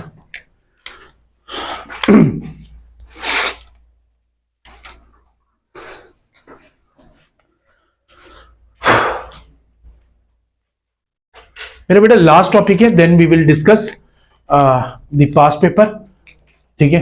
मैं चाहूंगा आज सारा इलेक्ट्रोस्टैटिक का एमडी कैट को डिस्कस करें, ठीक है। टाइम हमारे पास बहुत शॉर्ट है, एक टॉपिक को डिस्कस करते एनर्जी ऑफ कैपेसिटर को, ठीक है। तभी मैंने डिस्चार्जिंग को छोटा किया, कोई इतनी बड़ी चीज नहीं थी, बाकी सारी चीजें बेसिक कॉन्सेप्ट हमने यहाँ सीख लिए। वही सेम कॉन्सेप्ट इसके लिए अप्लाई होता है डिस्चार्जिंग में, बस वहां चार्जिंग है और यहाँ पर डिस्चार्जिंग, ठीक है ना। ओके क्लियर है मेरे बेटा, साफ कर दूं, चले आते हैं मेरे बेटा, आखिरी टॉपिक है इलेक्ट्रोस्टैटिक से एनर्जी ऑफ कैपेसिटर। ठीक है, तो एमसीक्यूज बहुत इंपॉर्टेंट है, बहुत सारे एमसीक्यूज में आप फंसे भी होंगे। सॉल्व किया आप लोगों ने? हाँ भाई, नहीं, चलो भाई, पेपर मैंने देना है। ठीक है, अगर आपने सॉल्यूशन किए मेरा बार बार, तो मैं आपको बता रहा हूं, जिन बच्चों ने मैक्सिमम सॉल्यूशंस किए वो बहुत आसानी से पेपर कर ले। ठीक है, और जो बच्चे सिर्फ लेक्चर पढ़ रहे हैं, कुछ काम नहीं चल रहा, लेक्चर लेने आपको मैं देख रहा हूँ, मतलब हमें यूट्यूब से भी अंदाजा होता है कितने बच्चे देख रहे हैं, कहाँ से देख रहे हैं, वो सब कुछ बता रहा होता है। ठीक है, तो वो अंदाजा होता है कि अपने बच्चे जो है, जो क्लास भी नहीं लिया, उन्होंने देखा भी नहीं, उन्होंने छोड़ा हुआ है। ठीक है, जो होगा वो होगा, खैर जो होगा तो वो तुम्हारे साथ ही होगा। हम तो अपनी कोशिश कर रहे हैं इंशाल्लाह, बहुत अच्छा अभी एक सिस्टम ला रहे हैं, क्योंकि एनईडी वालों का राउंड 1 जल्दी होने वाला है, और अब हम ऑनलाइन क्लासेस भी करेंगे। ठीक है, तो अब आप घर पे भी बैठे क्लासेस होंगी।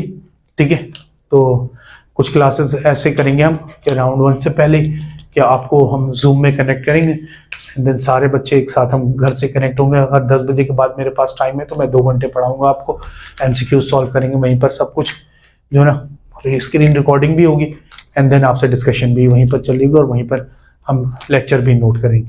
ठीक है, तो हम चाहेंगे ज़्यादा से ज़्यादा तैयारी आपको हम करवा दें।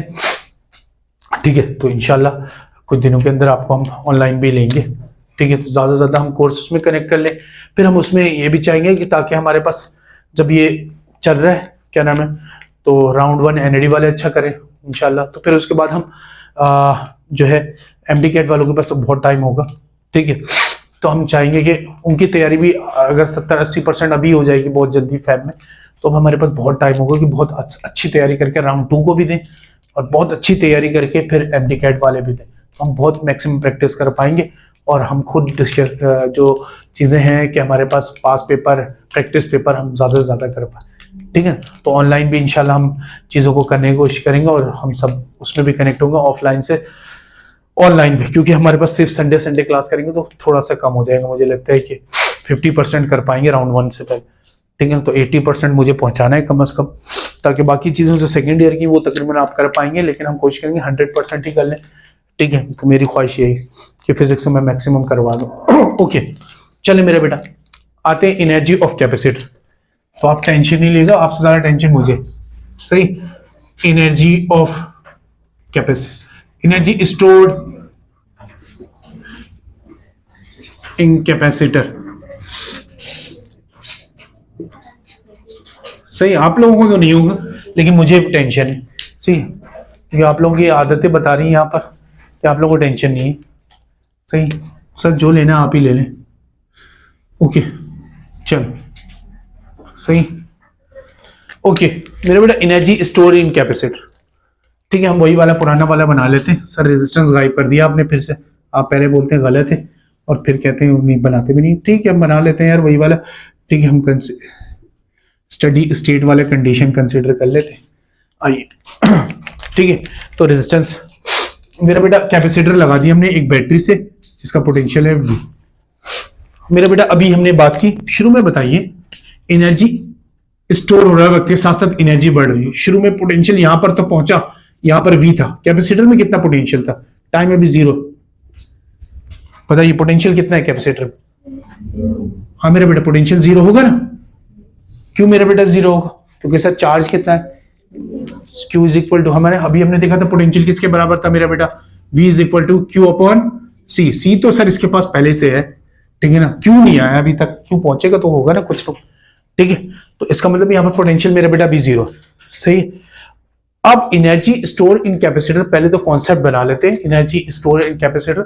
मेरा बेटा जब भी हम किसी जगह अगर हम चार्ज स्टोर करा रहे हैं कैपेसिटर में, तो चार्ज स्टोर करवाने के लिए क्या कोई एनर्जी दे रहा है इसको?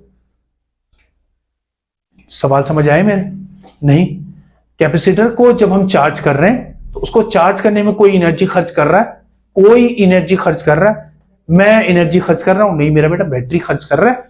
हाँ कर रहा है ना। क्या एनर्जी बैटरी खर्च करेगी तो खत्म हो जाएगी एनर्जी? नहीं मेरा बेटा, energy can neither be created not be destroyed but it can be change from. इसका मतलब है अगर हमारे पास किसी सोर्स ने एनर्जी खर्च की है तो वो कहीं ना कहीं जाके किसी फॉर्म में जमा हो जाएगी। तो मेरा बेटा जो एनर्जी बैटरी खर्च किया कहाँ स्टोर हो गया, कैपेसिटर। कैसे मेरा बेटा, इलेक्ट्रिक फील्ड की फॉर्म में। किस फॉर्म में, कैसे मेरा बेटा, यहां पर कौन सा चार्ज आ गया कुछ देर में, हाँ, और ये, हाँ मेरा बेटा, और यहां पर माइनस। दो तरीके बता रहे हैं, यू कैन फाइंड, है ना। पहले अगर जब चार्ज नहीं हुआ था तो अगर मैं यहां पर किसी नेगेटिव चार्ज को छोड़ता तो क्या होता, ये इसको उधर धकेलता, रिपेल करता, ये प्लेट इसको रिपेल करता। जब चार्ज नहीं हुआ था, नहीं करता सर, कोई चार्ज ही नहीं था, क्यों रिपेल करता। लेकिन जब चार्ज हो गया तो ये रिपेल कर रहा है, ये अट्रैक्ट कर रहा है। इसका मतलब है कोई फोर्स लग रहा है, फोर्स खुद ब खुद नहीं लगता है, एनर्जी चाहिए होगी।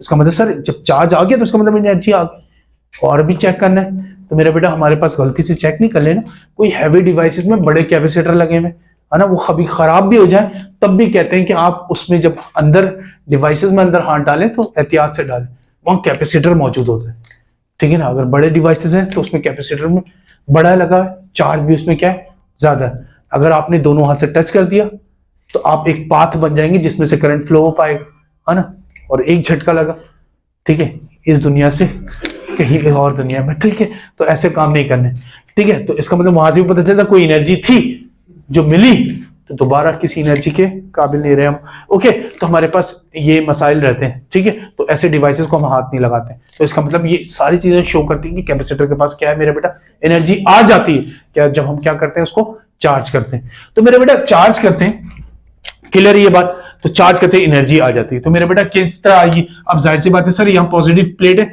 तो यहां से पॉजिटिव से नेगेटिव, इलेक्ट्रिक फील्ड पॉजिटिव से कहां जाती है, नेगेटिव की। और हमने लास्ट क्लास में हमने इक्वेशन भी देखी थी कैपेसिटर के लिए जब हम बात कर रहे थे, तो टू अपोजिट चार्ज प्लेट लिया था जब हम वहां पर बात कर रहे थे, तो हमने एक इक्वेशन भी निकाली थी इलेक्ट्रिक इंटेंसिटी के लिए, और आपने वहां पर लिखा था electric intensity is equal to sigma upon epsilon naught, है ना, ये वाली इक्वेशन, ठीक है। तो इलेक्ट्रिक फील्ड क्रिएट हो जाता है बिटवीन किसके दरमियान मेरे बेटा, टू अपोजिट चार्ज प्लेट। कहां से कहां होगा मेरे बेटा, पॉजिटिव से नेगेटिव, ठीक है। अब मेरा बेटा इसका मतलब है अगर मैं पोटेंशियल देखो, ये एनर्जी जो पोटेंशियल V क्रिएट हुआ है, अगर मैं एनर्जी देखूं जो एनर्जी क्रिएट हो रहा था, तो क्या मेरा बेटा अचानक क्रिएट हो गया, नहीं मेरा बेटा, शुरू में कितना था पोटेंशियल। अगर मैं एनर्जी निकालने जाऊंगा तो मैं पोटेंशियल डिफरेंस के जरिए निकालूंगा, किसके जरिए निकालूंगा मेरा बेटा, पोटेंशियल डिफरेंस किसके बराबर होता है, work done per unit charge. किसने चार्ज पे किसने वर्क किया, बैटरी ने, है ना, कितना मेरा बेटा, उसी को क्या बोलते हैं, एनर्जी पर यूनिट चार्ज, सही मेरा बेटा। अब हमारे पास ये जो पोटेंशियल है ना, दैट इज एवरेज पोटेंशियल, सही है। क्यों मेरा बेटा, एनर्जी जब स्टोर हुआ तो अचानक थोड़ी हुआ, शुरू से मेरा बेटा आखिर तक चला होगा सर, शुरू में पोटेंशियल V थोड़ी आ गया होगा डायरेक्ट, है ना। लेट सपोज V 10 वोल्ट है, तो अगर शुरू में पोटेंशियल कितना था, 0, तो थोड़ी देर में कुछ चार्ज आएगा, 1 हुआ होगा, 2 हुआ होगा, 3 हुआ होगा, 4 हुआ होगा, जो हमने बात की थी चार्ज। कैपेसिटर के बराबर, कैपेसिटर का पोटेंशियल बैटरी के बराबर होने में टाइम लगा होगा, तो इसका मतलब अचानक 10 वोल्ट थोड़ी आ गया होगा सर, उसमें तो टाइम लगा होगा। तो टोटल एनर्जी स्टोर होने में, तो हम उसमें एनर्जी को देखें तो मेरा बेटा वोल्टेज को देखना पड़ेगा, तो उसके लिए क्या निकालना पड़ेगा, एवरेज वोल्टेज को देखना पड़ेगा कि शुरू से आखिर तक कैसे कैसे वोल्टेज बढ़ा है। तो हम जब भी हमारे पास ऐसे केसेस आ जाते हैं तो वहां पर हम क्या करते हैं मेरा बेटा, जब भी वैल्यू फिक्स नहीं होती, तब्दील हो रही थी वक्त के साथ साथ, तो उसमें क्या करते हैं हम एवरेज वैल्यू लेते हैं ताकि हमारी रिजल्ट क्या है, सही आए। तो मेरा बेटा एवरेज रिजल्ट निकालने के लिए लेट सपोज याद करो, अगर मैं एवरेज पोटेंशियल निकालना चाहता हूं तो V प्लस इनिशियल वाला और मेरे बेटा V फाइनल वाला डिवाइड बाई 2 कर, है ना, एवरेज ऐसे निकाल लेते हैं। इनिशियल में वैल्यू कितनी थी मेरे बेटा वोल्टेज की, 0, बाद में कितनी हो गई फाइनल में, V डिवाइड बाई 2, तो V एवरेज किसके बराबर हो गया मेरे बेटा, V अपॉन 2, ठीक है ना। अब जब हम एनर्जी निकालने जाएंगे कितना स्टोर हुआ, तो मेरा बेटा मैं यहां पर एवरेज पोटेंशियल में मैंने V upon 2 is equal to क्या बोला, वर्क बोलूं एनर्जी बोलूं एक ही बात है ना, किसी इसमें कंफ्यूजन तो नहीं है, वर्क बोले एनर्जी बोल, मेरा बेटा वर्क एनर्जी होगा तो वर्क कर सकते हैं, है ना। What is energy, ability to do work, है ना। अगर आप खाते हैं, एनर्जी है तो काम कर सकते हैं, अगर एनर्जी नहीं है तो काम ही नहीं कर सकते, समझ रहे हो मेरे बेटा, है ना। रमजान में लड़के ज्यादातर करते हैं, ठीक है, तो वो सहरी कर लिया तो एनर्जी आ गई, क्रिकेट खेल लिया, सही, अब 9 बजे सीधे हो गए सारे, ठीक है, असर के टाइम तो कुछ बचे ही नहीं, ठीक है। तो अब क्या हुआ मेरा बेटा, एनर्जी खत्म, वर्क करने की कैपेबिलिटी भी खत्म, थोड़ी देर में बोलने की कैपेबिलिटी भी खत्म, ओके। तो हमारे पास ये सारी चीजें मेरे बेटा, एनर्जी चाहे वर्क बोले, एनर्जी आएगा तो वर्क है, ठीक है ना मेरा बेटा। तो आप समझ ले कि एनर्जी बोलूं वर्क बोलूं एक ही बात है मेरा बेटा। एनर्जी मुझे निकालना है तो U is equal to, energy को हम U से लिख रहे हैं, ये Q डिवाइड में इस तरफ आया, मल्टीप्लाई तो Q इंटू V हो गया मेरा बेटा। That is one equation of energy, सही। एंड देन मेरा बेटा कैपेसिटर में Q निकालने जाऊं तो Q इज इक्वल टू क्या होता है, C इंटू V, सही। तो एक और इक्वेशन Q की जगह पुट कर दूं मेरा बेटा, U is equal to 1/2, Q की जगह क्या आ गया, C इंटू V मेरा बेटा क्या बना 1/2 C into V square, that is U। ठीक है, तो कैपेसिटेंस के साथ इक्वेशन देखेंगे तो V स्क्वायर आएगा, चार्ज के साथ देखेंगे तो मेरा बेटा V आएगा। ठीक है, ये बात याद रखिएगा। ठीक है, अभी हम कुछ प्रॉब्लम भी सॉल्व करेंगे इससे रिलेटेड, वो सवाल आए थे। क्या वो बंद हो गया? हाँ चल रहे, ओके डन। तो that is the equation of energy of capacitor. तो आप याद रखिएगा, एनर्जी स्टोर इन कैपेसिटर की इक्वेशन ये दोनों। ठीक है मेरा बेटा, आते हैं पहले सवाल है 2015 में आया हुआ एमडी कैट में सवाल। ठीक है, सवाल में आपसे कह रहा है मेरा बेटा, a particle carrying a charge of 2e का मतलब मेरे बेटा इलेक्ट्रॉन। ठीक है ना, एक पार्टिकल है जिसके पास 2 इलेक्ट्रॉन के बराबर चार्ज है, and falls in a potential difference of कितना मेरा बेटा। तो मेरे बेटा आप बताइए वहां पर एनर्जी एक्वायर, कितना एनर्जी एक्वायर कर लेगा। ये कैपेसिटर से नहीं है, ठीक है ना, एनर्जी, ये तो कैपेसिटर वाला सवाल ही नहीं है।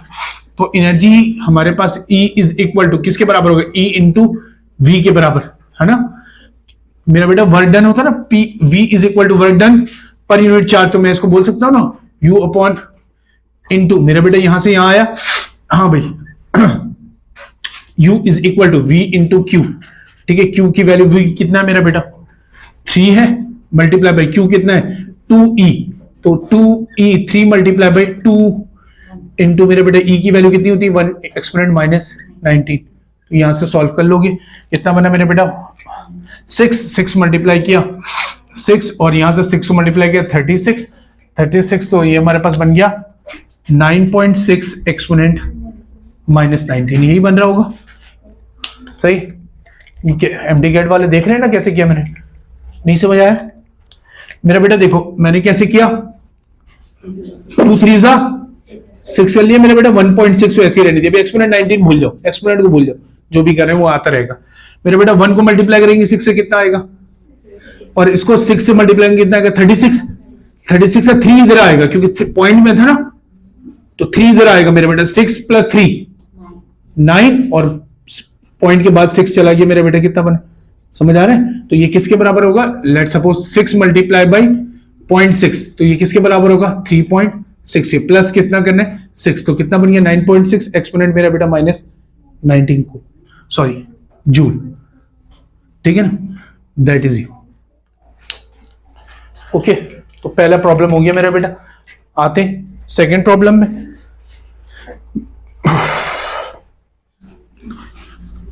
चल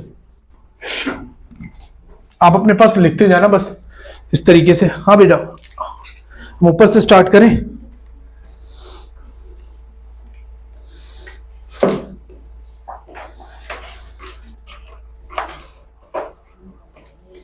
चलो ऊपर से स्टार्ट करते हैं, आता जाएगा सब कुछ, टाइम शॉर्ट है तो जल्दी जल्दी करेंगे। ओके मेरा बेटा 2000, ये 5 क्वेश्चन ऊपर तो 2025 में आए थे, मैंने सारे भेजे, देखा था इसको, कोई सवाल में मसला है? ये 2025 वाले सारे क्वेश्चन शेयर कर दिया था मैंने पहले ही ग्रुप में, देख लिया था सबने? नहीं, ये वाला सवाल तो सॉल्यूशन भी भेजा हुआ मैंने। ठीक है, ओके क्वेश्चन नंबर 2 को देखते हैं। क्वेश्चन नंबर 2 क्या कह रहा है मेरा बेटा हमसे? हाँ, a point lies 3 metre from +5 microcoulomb charge and 4 meter from -3 coulomb charge. The most appropriate direction of net electric field in the direction, मेरा बेटा किस तरफ नेट इलेक्ट्रिक फील्ड? बड़ा अच्छा सवाल है ना। हमसे क्या बोला है मेरा बेटा, एक पॉइंट है, कितनी दूरी पे मेरा बेटा? अ पॉइंट लाइज 3 मीटर से प्लस चार्ज से कितना मेरा बेटा 5 माइक्रोकूलम है, और मेरा बेटा यही पॉइंट इससे कितनी दूरी पे, माइनस से, जितनी भी कूलम चार्ज है 3 - 3 कूलम चार्ज है। अब आपसे बोला ये 3, ये कितना मीटर है, ये 4 मीटर है, और मेरा बेटा ये वाला 3 मीटर। अब आपसे बोला नेट इलेक्ट्रिक फील्ड की डायरेक्शन कहां होगी, इलेक्ट्रिक फील्ड कहां से बताओ, इलेक्ट्रिक लाइंस कहां से कहां ट्रेवल करते हैं इलेक्ट्रिक फील्ड, जल्दी से बताओ, पॉजिटिव से। अब बेटा आंसर ढूंढते हैं, अवे फ्रॉम, अवे होना चाहिए फ्रॉम 5 माइक्रोकूलम, टुवर्ड्स होना चाहिए +5 माइक्रोकूलम, अवे फ्रॉम, हाँ भाई अवे फ्रॉम -3 कूलम चार्ज, और मेरा बेटा perpendicular to the line joining, हाँ मेरा बेटा अवे फ्रॉम, मेरा बेटा 5 माइक्रो, प्लस से आ रहा होगा, अवे किससे जा रहा होगा लाइन, 5 से -3 की तरफ, क्यों मेरा बेटा प्लस से कहां जाता है, माइनस की तरफ, ठीक है।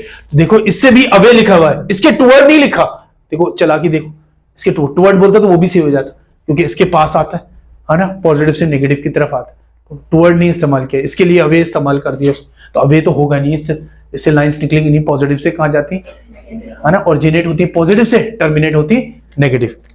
ओके मेरा बेटा, तो ऑप्शन नंबर कौन सा सही है, कौन सा सही है, ए। ओके, तुम लोगों ने बिल्कुल ही नहीं सॉल्व किया, माशाल्लाह। ओके, हाँ मेरा बेटा क्वेश्चन नंबर 3, आइए आपसे कह रहा है the force between two charges is 28 Newton in vacuum, if the paraffin wax relative permittivity 2.8 produced between the charge as the medium, the force reduced by, हाँ मेरे बेटे याद करो किसके बराबर होता था, फोर्स हमने पढ़ा था डाइलेक्ट्रिक मीडियम में force epsilon R into F होता है मेरा बेटा, एफ किस में फोर्स था, एयर में, ये किस में था, डाइलेक्ट्रिक में मेरा बेटा, ये कितना है 2.8 है ना, और इस पहले कितना दिया हुआ, एयर में कितना है 28, तो मेरा बेटा कितना बना, यहां से डिवाइड करोगे 10 न्यूटन, ठीक है, एफ डैश, सही, ये आसान सा सवाल था, ऐसे सवाल आप देते हैं आपको, ठीक है, ऑप्शन ऊपर होगा, ठीक है, ऊपर होगा 10 न्यूटन, हाँ डी सही है। ओके ठीक है, आते मेरा बेटा अगला सवाल, क्वेश्चन नंबर 4, ठीक है, क्वेश्चन नंबर 4 क्लियर है, अब अपने पास फौरन करते चलेगा, वरना घर जाके अब लाजमी इसको आज खोल के देख लीजिएगा।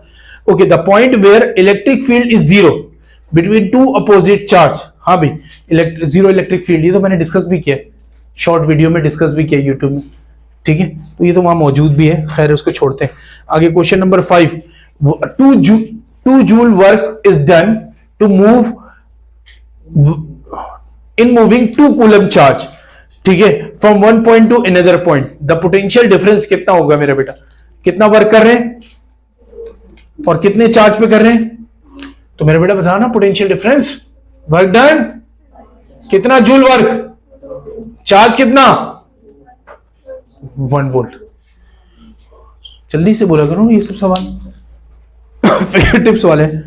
ओके, इतने आसान सवाल आए, मेरा ख्याल है सब सारे सवाल आसान थे, और फिजिक्स में तुम खोल के देखो कोई ऐसे सवाल नहीं, 5 के 5 सवाल आए हैं इस चैप्टर से, और तुम देखो 2025 में सिर्फ एमडी गेट का बोल रहा हूँ इस साल में, तो कोई भी सवाल मुझे ऐसे नहीं लगता कि बहुत ही मुश्किल था, बहुत आसान है। Work done per unit charge मेरा बेटा, that is called potential difference, simple से सवाल पूछ रहा है, वर्क कितना किया, इतना कूलम चार्ज है, बताइए पोटेंशियल डिफरेंस कितना होगा, ठीक है, क्लियर है। लाइट क्यों जला बच्चे, अच्छा तो पीछे की लाइट जला लो अगर मसला है तो। ओके सही मेरा बेटा, आते हैं, हाँ बेटा, electric field between two opposite charge plate in the electric field between two opposite charge in the middle region is, कैसा होगा मेरे बेटा, अपोजिट, अगर मेरे बेटा यूनिफॉर्म चार्ज सेम चार्ज बोलता है ना, 2 अपोजिट चार्ज प्लेट है और उनके बीच में पूछ रहा है मेरा बेटा, तो याद करो इलेक्ट्रिक लाइंस कहां से निकलती है, पॉजिटिव से, तो मेरा बेटा अपोजिट चार्ज प्लेट बोला है, ठीक है ना, अपोजिट चार्ज प्लेट, तो पॉजिटिव होगा एक नेगेटिव होगा, तो इलेक्ट्रिक फील्ड मेरा बेटा यूनिफॉर्म रहेगी, कैसी रहेगी, समझ रहे हो, यूनिफॉर्म रहेगा। अगर 2 सेम चार्ज बोलता है ना मेरा बेटा, 2 सेम चार्ज बोलता, तो ये इलेक्ट्रिक लाइन यहां से भी निकलती, यहां से भी निकलती, और दोनों क्या इंटरसेक्ट करेंगे एक दूसरे को, तो मेरे बेटा बीच में कितनी वैल्यू होती, 0 होती, इलेक्ट्रिक फील्ड की वैल्यू कितनी होती, ये मैंने 0 पॉइंट ऑफ इलेक्ट्रिक फील्ड में पढ़ाया है आपको, ठीक है, याद रखिएगा। 2 सेम चार्ज प्लेट बोलता तो मेरा बेटा 0 होता, और अगर अपोजिट बोला तो मेरा बेटा कैसा होगा, यूनिफॉर्म। डन है, सही मेरा बेटा, ये 2024 का क्वेश्चन है, ठीक है, ईयर वाइज आपको करके दिया हुआ है, ठीक है, थोड़ी सी मेहनत आप लोग भी कर ले। Okay, the unit of capacitance, ये तो सही कर लोगे ना, ये करवाओ तो नहीं, ओके क्यों हंस रहे हो? ओके 2000 सही। देखो क्वेश्चन देखो कितने आ रहे हैं। 2024 में कितने सवाल कर लिए मेरा बच्चा भी? दो या तीन कर लिए? 5 वहां से, हाँ 2 कर लिए 2024 में। अब देखो 2024 में स्टेटमेंट पूछा था सिंपल, मैंने यहां लिख दिया, पूरा क्वेश्चन नहीं लिखा। क्या बोला था? बस वो कूलम्स लॉ की पूरी स्टेटमेंट लिखी थी, बोला कौन सा लॉ है? कूलम्स लॉ था। बोला भाई force between two charges is directly proportional to the product of magnitude and inversely proportional to the square of distance. Which law? Newton's law, Gauss law, ये सारे पूछे तो भाई स्टेटमेंट दिया हुआ था, वो तो कूलम्स लॉ की स्टेटमेंट। 3 सवाल आ गए 2024 में भी, समझे? तो इसका मतलब मोस्ट इंपॉर्टेंट चैप्टर होता है। अब नीचे आओ, देखो उसके नीचे फॉर्मूला दिया हुआ सिंपल, क्या है? द फॉर्मूला V अपॉन किसके बराबर है? ये भी 2024 में आया, 4 क्वेश्चन आ गए इससे। इसका मतलब एक one of the important chapter है एमडी कैट के लिहाज से, ठीक है? 4 क्वेश्चन आ गए, 2025 में 5 है, 2024 में 4 है।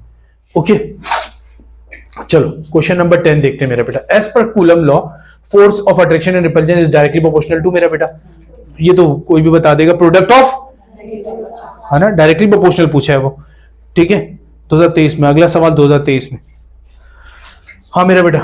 A charge particle moves in a uniform electric field between two opposite charge between two oppositely charged parallel plate to calculate the force acting on the particle due to electric field which is not required। इनमें से क्या चीज नहीं required होगी?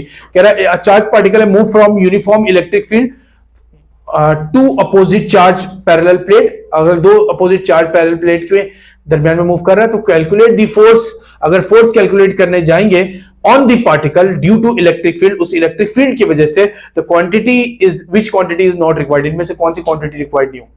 दो बोला भाई, दो अपोजिट चार्ज पैरेलल प्लेट है, वहां पर चार्ज रखोगे, अभी हमने रखा था ना, मैंने बोला कैपेसिटर में रखो तो नेगेटिव रिपेल करेगा, पॉजिटिव क्या करेगा? अट्रैक्ट, तो फोर्स लगेगा। तो बोला इनमें से कौन सी क्वांटिटी जो रिक्वायर्ड नहीं होगी फोर्स को, मेरा बेटा अब याद रखो हमारे पास E इज इक्वल टू किसके बराबर होता था? F upon Q। F is equal to किसके बराबर होगा? फोर्स के लिए पूछा है ना, तो फोर्स को सेपरेट कर लो, तो मेरा बेटा क्या हो गया?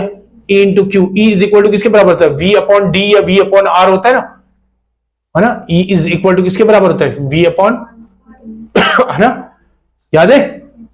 हाँ भाई याद है ना, इलेक्ट्रिक पोटेंशियल में पढ़ा है। तो मेरा बेटा अब देखो क्या क्या रिक्वायर्ड है? चार्ज रिक्वायर्ड है, हाँ क्यू रिक्वायर्ड है, हाँ भाई सेपरेशन रिक्वायर्ड है, यस रिक्वायर्ड है, पोटेंशियल डिफरेंस रिक्वायर्ड है, यस रिक्वायर्ड है। कौन सी चीज नहीं रिक्वायर्ड? पार्टिकल स्पीड नहीं रिक्वायर्ड। सही, ठीक है मेरे बेटा। तो जो जो चीजें आ गई वो तो जरूरत होगी, जो चीज नहीं आई वो चीज की जरूरत, उसकी जरूरत ही नहीं पड़ेगी कैलकुलेट करने के लिए फोर्स, ठीक है मेरे बेटा। तो उसमें पूछा कौन सी चीज नहीं जरूरत पड़ेगी आपको कैलकुलेट करने की। बेटा ये पुराने बुक का सवाल है लेकिन चले, to store the electric charge the ultra capacitor use, कौन सा इफेक्ट मेरे बेटे? डबल लेयर इफेक्ट कहलाता है, ठीक है, ये डबल लेयर इफेक्ट कहलाता है। ओके 2023 में मेरे बेटा कितने सवाल हो गए? 2 आते 2022। A particle in moving in an electric field, अच्छा ये देखो जवाब आप लोगों ने देना समझ के। A particle is moving in an electric field for the motion of the particle due to electric field which quantity has constant non zero value. कौन सी value? Which quantity has a constant non zero value, कौन सी चीज है तो constant non zero value रखेगा इनमें से, ठीक है। अब मेरा बेटा एक पार्टिकल है जो इलेक्ट्रिक फील्ड में मूव कर रहा है, तो इनमें से हमारे पास कौन सी चीज है जो कांस्टेंट और नॉन जीरो वैल्यू रखेगा? तो अगर हमारे पास देखो, अगर हमारे पास इलेक्ट्रिक फील्ड में मूव कर रहा है कोई चार्ज, तो मेरा बेटा बताओ उसमें फोर्स लगेगा या नहीं? हाँ अभी याद करो ना, पैरेलल प्लेट में बात की थी ना मेरे बेटा, एक तरफ पॉजिटिव प्लेट है एक तरफ नेगेटिव प्लेट है, ठीक है ना। क्या कह रहा है? A particle move in an electric field. अब यहां पर इलेक्ट्रिक फील्ड हो गया मेरा बेटा, है ना, ये इलेक्ट्रिक फील्ड हो गया। अब मेरा बेटा मैंने क्या किया, एक चार्ज को यहां पर प्लेस कर दिया, ये पॉजिटिव चार्ज है, ये क्या करेगा? उसको अट्रैक्ट या रिपेल, और दूसरा क्या करेगा? तो फोर्स लगेगा या नहीं लगेगा? फोर्स लगेगा तो एक्सेलरेशन होगा या नहीं होगा, है ना, न्यूटन के लॉ के मुताबिक। अगर फोर्स यूनिफॉर्म में मेरा बेटा तो F is equal to M upon A होगा मेरा बेटा, सही। अब मेरा बेटा एक्सेलरेशन की वैल्यू तो होगी ना। अब आते हैं, अब बताओ इनमें से और बाकी क्वांटिटी को देखो, क्या इसकी डिस्प्लेसमेंट सेम रहेगी? कांस्टेंट बोला है, कांस्टेंट एंड नॉन जीरो, ठीक है, कांस्टेंट रहेगा क्या? नहीं मेरा बेटा, जैसे जैसे दूर जाएगा डिस्प्लेसमेंट बढ़ता चला जाएगा। Rate of change of acceleration, नहीं मेरा बेटा। वेलोसिटी, नहीं मेरा बेटा, वेलोसिटी कैसे बढ़ेगा? कांस्टेंट रहेगा। वेलोसिटी तो तब्दील होगा, क्योंकि फोर्स है तो फोर्स से तो मेरा बेटा एक्सेलरेशन होगा अकॉर्डिंग टू न्यूटन लॉ। तो फोर्स अगर होगा तो कभी वेलोसिटी कांस्टेंट नहीं होगी, फोर्स होगा तो हमारे पास हमेशा बॉडी एक्सेलरेट करेगी, और एक्सेलरेट करेगी तो वेलोसिटी कैसे होगी? वेरिएबल। ठीक है, डन है, क्लियर? तो हमारे पास ये क्वेश्चन मेरा बेटा, आते हैं क्वेश्चन नंबर मेरा बेटा 14 पे। हाँ, क्वेश्चन नंबर 14 पे, a capacitor of capacitance C and charge Q, energy stored is W, और उसमें एनर्जी स्टोर हो रहा है मेरे बेटा W के बराबर। If the charge increase by 2Q, अगर चार्ज को इंक्रीज कर दिया मेरे बेटा कितना? पहले कह रहा है कि हमारे पास एक कैपेसिटर है, उस पे उसकी कैपेसिटेंस C है, उसमें चार्ज आ रहा है Q और एनर्जी हो रही है W के बराबर। तो आप बताइए अगर उसको 2Q के बराबर इंक्रीज कर दिया जाए चार्ज, तो एनर्जी कितनी होगी मेरे बेटा? चार्ज के हिसाब से एनर्जी की इक्वेशन देखे थे ना हमने, 1/2Q इंटू मेरे बेटा V, है ना। अगर हमारे पास चार्ज में बढ़ा दूं तो क्या होगा? 2 टाइम्स कर दिया, तो अब मेरे पास जो भी एनर्जी आएगी इसको U डैश कर लूं, सही मेरा बेटा। तो 2Q के बराबर है V, 2 को इधर निकाल दूं, 1/2Q इंटू V मेरा बेटा, ये किसके बराबर है? U के बराबर है। तो हम 2 इंटू U डैश किसके बराबर है? 2 गुना हो गया ना, डबल हो जाएगा, सही। तो 2W, तो अगर U वहां पर नहीं लिखा, वहां पर W से रिप्रेजेंट किया एनर्जी को, तो आप भी लिख लें मेरे। हाँ भाई, coulomb constant K depends on, हाँ मेरा बेटा, किस पे डिपेंड करता? आइए ऊपर ऑप्शन से, अच्छा ये रहे, हमें nature of the medium, system of units, types of charge, nature of medium and system of units. मेरे बेटे असल में देखिए, K की वैल्यू डिपेंड किस पे करती थी? K is equal to 1/4 pi epsilon naught, epsilon पे डिपेंड कर रही ना, और एप्सिलॉन की वैल्यू किस पे? नेचर पे, है ना। कि अगर एयर है तो उसकी वैल्यू अलग है, डाइलेक्ट्रिक मीडियम में सबकी वैल्यू क्या होती जाएगी? अलग, तो उसकी वैल्यू पे डिपेंड करता है, ठीक है, नेचर पे डिपेंड करता है। लेकिन क्या इसकी वैल्यू यूनिट तब्दील कर दें, है ना, अगर सिस्टम ऑफ यूनिट्स तब्दील कर दें तो वैल्यू तब्दील हो जाएगी, जाहिर सी बात है सर। आप मीटर को सेंटीमीटर में ले जाएंगे तो कोई और वैल्यू आएगी, जाहिर सी बात है। तो हमारे पास अगर सिस्टम ऑफ यूनिट को बदल दें तो दोनों ऑप्शन सही है मेरा बेटा। ए मीडियम तो सही है, लेकिन नीचे जो सिस्टम ऑफ यूनिट्स है उसको तब्दील करके उसकी वैल्यू भी क्या हो जाएगी? तब्दील हो जाएगी, ठीक है। लेकिन सिस्टम ऑफ यूनिट्स नहीं चाहिए, लेकिन खैर हमारे पास दोनों सही है। सिस्टम ऑफ यूनिट्स में जाहिर सी बात है वहां पर वैल्यूज तब्दील हो जाती हैं एक यूनिट से दूसरे यूनिट में जाने में, इसी वजह से उसकी वैल्यू तब्दील हो जाएगी। Which of the following system is true, which of the following statement is true, इनमें से कौन सी स्टेटमेंट ट्रू है? हमारे बेटा electrostatic force obey inverse law, inverse square law, while gravitational does not. अगर इलेक्ट्रोस्टैटिक फोर्स को देखें, इनवर्स स्क्वायर लॉ मेरा बेटा, इसका मतलब है 1/r से स्क्वायर से होता है, हाँ होता है। इलेक्ट्रोस्टैटिक तो होता है, कि ग्रेविटेशनल, हाँ वो भी होता है, मगर ये बोला है, अच्छा ये नजर आ रहा है, ये मुझे तो, मैं यहां पर देख रहा हूं अपने लैपटॉप में, मुझे साफ साफ दिख रहा है, तुम्हें नजर नहीं आया तो बोल दिया करो। ओके, हाँ मेरे बेटा आपसे बोला है पहला पार्ट कि electrostatic force obey inverse square law, हाँ करता है, इलेक्ट्रोस्टैटिक तो करता है, but while gravitational does not, नहीं ग्रेविटेशनल भी करता है। वहां पर भी क्या आता है मेरा बेटा? G(m1m2)/r, वो भी ओबे करता है, ठीक है। तो ये स्टेटमेंट सही नहीं है, ठीक है। वो पूछ रहा है विच of the statement is true, कौन सा ट्रू है? Both gravitational and electrostatic force repulsive is nature, नहीं मेरा बेटा, ग्रेविटेशनल फोर्स हमेशा अट्रैक्टिव होते हैं, सही। और इलेक्ट्रोस्टैटिक फोर्स अट्रैक्टिव और रिपल्सिव दोनों हो सकता है, डिपेंड करता है चार्ज पे। दो अपोजिट चार्ज होंगे अट्रैक्टिव होगा, दो सेम चार्ज होंगे रिपेल करेंगे, ठीक है। तो वो बोला रिपल्सिव होते हैं दोनों, नहीं। ग्रेविटेशनल लॉ तो हमारे पास न्यूटन कहते हैं everybody attract every other body, repel कभी नहीं बोला, ठीक है। Everybody attract everybody with the force which is directly proportional to the product of their masses and inversely proportional to the square of the distance, ठीक है मेरे बेटा। तो अट्रैक्टिव फोर्स बोलते हैं, तो ये वाला स्टेटमेंट भी सही नहीं है। हाँ, gravitational force is much weaker then electrostatic force, yes ये बिल्कुल सही है। Both electric and gravitational force does not obey, नहीं मेरा बेटा दोनों ओबे करते हैं, ठीक है। तो मेरा बेटा ये कैसे, अब आप तुम निकाल के देख लेना घर पे, ठीक है। ग्रेविटेशनल फोर्स इलेक्ट्रॉन के लिए निकाल लेते हैं मेरा बेटा, G m1 m2 दो इलेक्ट्रॉन है अपॉन आर स्क्वायर। इसकी वैल्यू आर की वैल्यू हम फिक्स कर देते हैं, मैं फिक्स कर देता हूं आर की वैल्यू 1 × 10⁻13 मीटर में फिक्स कर देता हूं। m1 और m2 की वैल्यू पता चल जाएगी ना दो इलेक्ट्रॉन के लिए, इलेक्ट्रॉन का मास पता है ना, दोनों इलेक्ट्रॉन है, मास पता है। इसी तरह अगर मैं आपको बोलूं इलेक्ट्रिक फोर्स निकालो तो कैसे निकालोगे, K Q1 दोनों Q2 दोनों कौन है, इलेक्ट्रॉन है। तो आर की वैल्यू, चार्ज की दोनों की वैल्यू पता चल जाएगी। इलेक्ट्रॉन की वैल्यू क्या होती है मेरा बेटा 1.6 एक्सपोनेंट, तो इसकी भी 1.6 एक्सपोनेंट 19, और K की वैल्यू तो पता होती है, R की वैल्यू मैंने दे दी। आप रख के देख लेना, ग्रेविटेशनल फोर्स की वैल्यू बहुत कम आती है इलेक्ट्रोस्टैटिक के मुकाबले। तो ये स्टेटमेंट सही है, ये आप निकाल के देख लेना। दो इलेक्ट्रॉन के लिए एक दफा इलेक्ट्रॉन के मास के जरिए निकाला ग्रेविटेशनल फोर्स, चार्ज के जरिए निकालना इलेक्ट्रोस्टैटिक फोर्स, इलेक्ट्रोस्टैटिक फोर्स की वैल्यू बहुत ज्यादा आई। वैसे भी देख लो ना मेरे बेटा, मास को देखो कितना पावर होता है 9.11 एक्सपोनेंट -31, दो दफा -31 मल्टीप्लाई हो। चार्ज में देखो कितना होता है 1.6 एक्सपोनेंट -90, सही। प्लस उसके बाद G की वैल्यू किसमें होती है मेरे बेटा, माइनस में। K की वैल्यू किसमें होती है, प्लस पावर में। इस वजह से इसकी वैल्यू बहुत ज्यादा आती है, उसकी वैल्यू क्या आती है, कम आती है। डन है, आप ट्राई कर लेना घर पे वैल्यू निकाल कर। सही मैंने समझा दिया मेरे बेटा, समझ आ गया ना कैसे निकालना, ये जरूर ट्राई कर लेना आप लोग। ग्रेविटेशनल फोर्स भी निकालना और इलेक्ट्रोस्टैटिक फोर्स भी निकालना, मुझे भेजना भी ग्रुप में, मैं देखूंगा। ओके शाम में। Okay, Gauss law can't use to find which of the following, इनमें से किस चीज को इस्तेमाल करने की, फाइंड करने के लिए नहीं इस्तेमाल होता।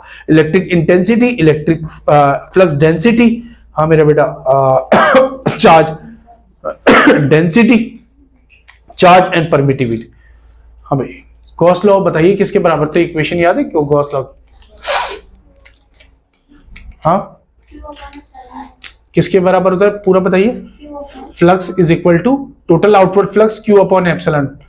हाँ मेरा बेटा, आ गया फ्लक्स, आ गया मेरा बेटा चार्ज, आ गया परमिटिविटी, सही ठीक है। कौन नहीं आ रहा मेरा बेटा,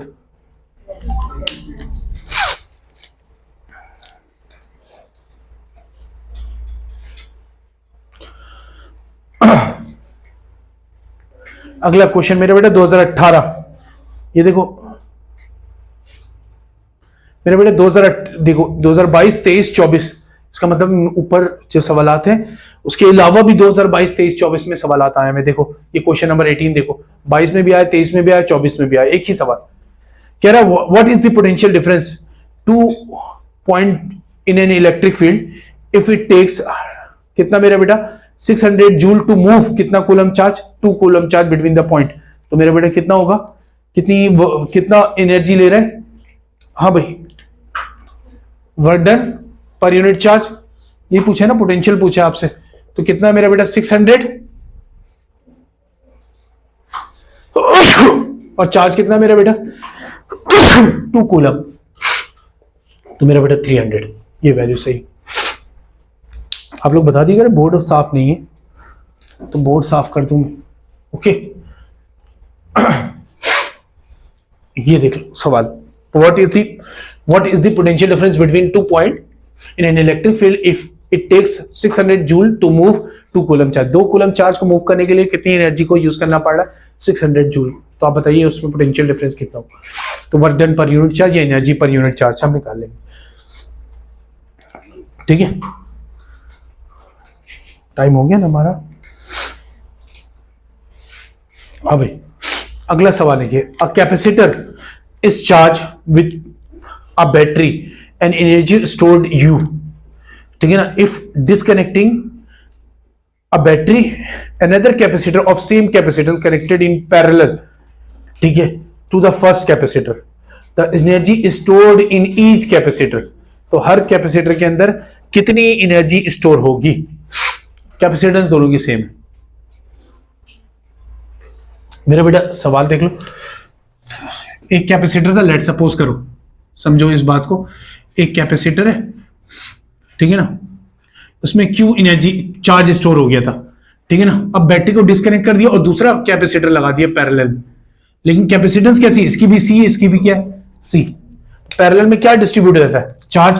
तो मेरे बेटा इस पर क्यू था, तो कुछ देर में चार्ज ट्रांसफर होगा, यहां पर भी क्या हो जाएगा, हाफ हो जाएगा। हाँ भाई, इक्वल चार्ज है ना, दोनों पे क्या आ जाएगा, सेम चार्ज आ जाएगा। मेरी बात समझ रहे, तो कैपेसिटेंस सेम है ना, तो चार्ज भी क्या होगा मेरे बेटा, इक्वली डिस्ट्रीब्यूट हुए, यहां पर भी चार्ज आ जाएगा। ठीक है, यहां पर भी क्या हो जाएगा, क्यू अपॉन 2 हो जाएगा। सही। अब जब हम देखेंगे चार्ज, अगर पहले हमारे पास अगर इन दोनों को लगा दिया हमने किसमें मेरा बेटा, पैरेलल में, ठीक है, तो अब सोचिए कि अगर हमारे पास चार्ज डिस्ट्रीब्यूट हो गया तो वोल्टेज भी कितना हो जाएगा, हाफ हो जाएगा। इसमें पहले V आ रहा था, क्योंकि चार्ज ज्यादा था तो V आ रहा था, अब चार्ज हाफ हो गया तो पोटेंशियल भी क्या हो जाएगा, हाफ हो जाएगा। अब कैपेसिटेंस के जरिए एनर्जी निकालिए जरा, 1/2 C इंटू वी स्क्वायर। सही मेरा बेटा, और पोटेंशियल पहले के मुकाबले में कितना हो चुका है, चार्ज क्या हो गया, हाफ हो गया, तो पोटेंशियल भी कितना हो जाएगा, हाफ। तो हाफ का क्या लेंगे मेरे बेटा, तो मेरे बेटा क्या होगा, 1/2 C इंटू क्या होगा, वी स्क्वायर अपॉन क्या हो जाएगा, 4 को मैं बाहर निकाल दूं, 1/4 C इंटू वी स्क्वायर। ये किसके बराबर मेरा बेटा, U के बराबर है। तो मेरे बेटा U डैश किसके बराबर हुआ, U dash is equal to 1/4 सही U। तो हमारे पास एनर्जी इन ईच कैपेसिटर, समझ रहे हो, एनर्जी इन ईच कैपेसिटर बोला है लफ्ज, देखो हर कैपेसिटर पे, तो दोनों का पोटेंशियल हाफ हो जाएगा डिस्ट्रीब्यूट होने की वजह से, चार्ज की वजह से। तो इसीलिए हमारे पास हर एक में एनर्जी में कितनी हो जाएगी, 1/4। लेकिन अगर टोटल एनर्जी बोलता है ना मेरा बेटा, तो दोनों को सम करवा देते आप 1/4। ठीक है, तो फिर ये मेरा बेटा कितना बनता, 1/2 बोलता टोटल एनर्जी, तो फिर ये ऑप्शन सही था। टोटल यानी कि टोटल होगा, इस कैपेसिटर में एनर्जी, इस कैपेसिटर में एनर्जी, दोनों की एनर्जी को क्या करना पड़ता, सम। लेकिन ईच में बोल रहे तो मेरा बेटा क्या करना पड़ेगा, एक की एनर्जी को बताना पड़ेगा। समझ आ गया, सही। ईच कैपेसिटर के अंदर पूछा है, साफ कर दूं,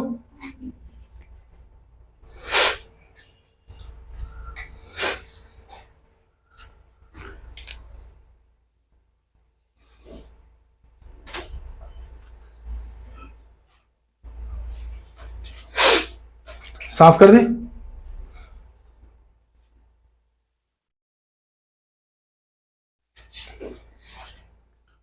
कर लिया बेटा। चलो अगला सवाल आते हैं। ईच कैपेसिटर में मेरा बेटा ये ऑप्शन नंबर डी सही है, अगर टोटल बोलता तो फिर ए सही है। Okay, the charge on uranium nucleus, हाँ मेरा बेटा चार्ज है यूरेनियम न्यूक्लियस में कितना मेरे बेटा, ये तो बहुत आसान सवाल है।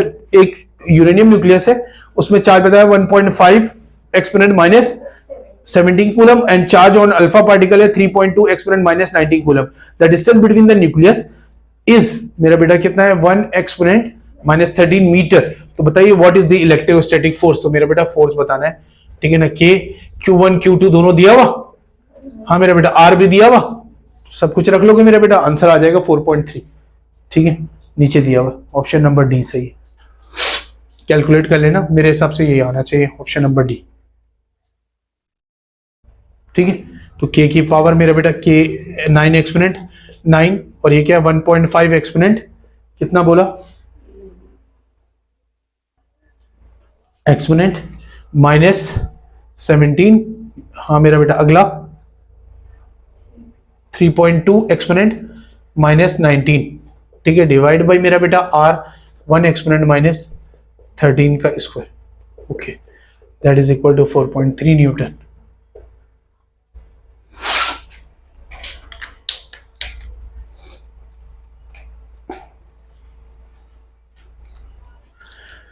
हाँ भाई देखिए, वही वाला सवाल है, सेम तरीके का सवाल पढ़ो। क्या बोल रहा है, 21 capacitor of charge Q and capacitor B is uncharged. When switch is on, then the charge appears on B. एक कैपेसिटर अनचार्ज था और एक कैपेसिटर चार्ज था Q, लेकिन अगर दोनों इक्वल कैपेसिटेंस के मेरे बेटा, तो दोनों पे चार्ज कैसा आएगा, सेम आएगा, तो डिस्ट्रीब्यूट हो जाएंगे चार्ज। ठीक है ना, तो हमारे पास क्या होगा मेरा बेटा, लेकिन सही, तो Q/2। ओके, आते क्वेश्चन नंबर 9।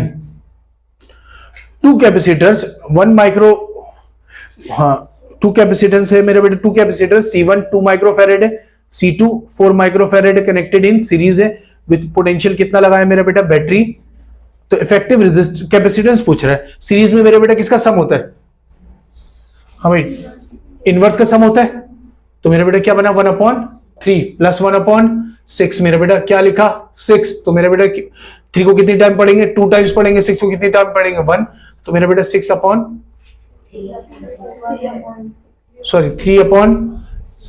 और मेरा बेटा मैं डायरेक्ट कर रहा था 1/c और इसको इन्वर्स कर लेंगे, c इज इक्वल टू क्या होगा 6/3 मेरे बेटा क्या बना 1/, तो कितना बना 2 माइक्रोफैरेड। ओके क्या हुआ, सर वो वाला मुझे पूछना है 22। अच्छा हम ये पढ़ रहे थे, 3 और 6 नहीं पढ़ रहे थे, पढ़ तो मुझे लग रहा है मैं ये, अच्छा तो इसको कर लो मेरा बेटा, क्या होगा 1/2 प्लस 1/4। तो मेरा बेटा क्या बना 4, कितने टाइम पढ़ेंगे 2 प्लस 1 तो 1/c, ठीक है मेरे बेटा। तो क्या बना 3/4 1/c, c is equal to क्या होगा 4/3। ओके क्लियर, डन मेरे बेटे, सर आ गए। ओके तो 23 तक कर लिया मैं 20, ठीक है। बाकी सवालात को हम देखते हैं इंशाल्लाह नेक्स्ट क्लास में या फिर मैं ऑनलाइन क्लासेस में आपसे बात करूंगा, ठीक है। तो जितने डिस्कस कर सकते हैं हमने किया। ओके।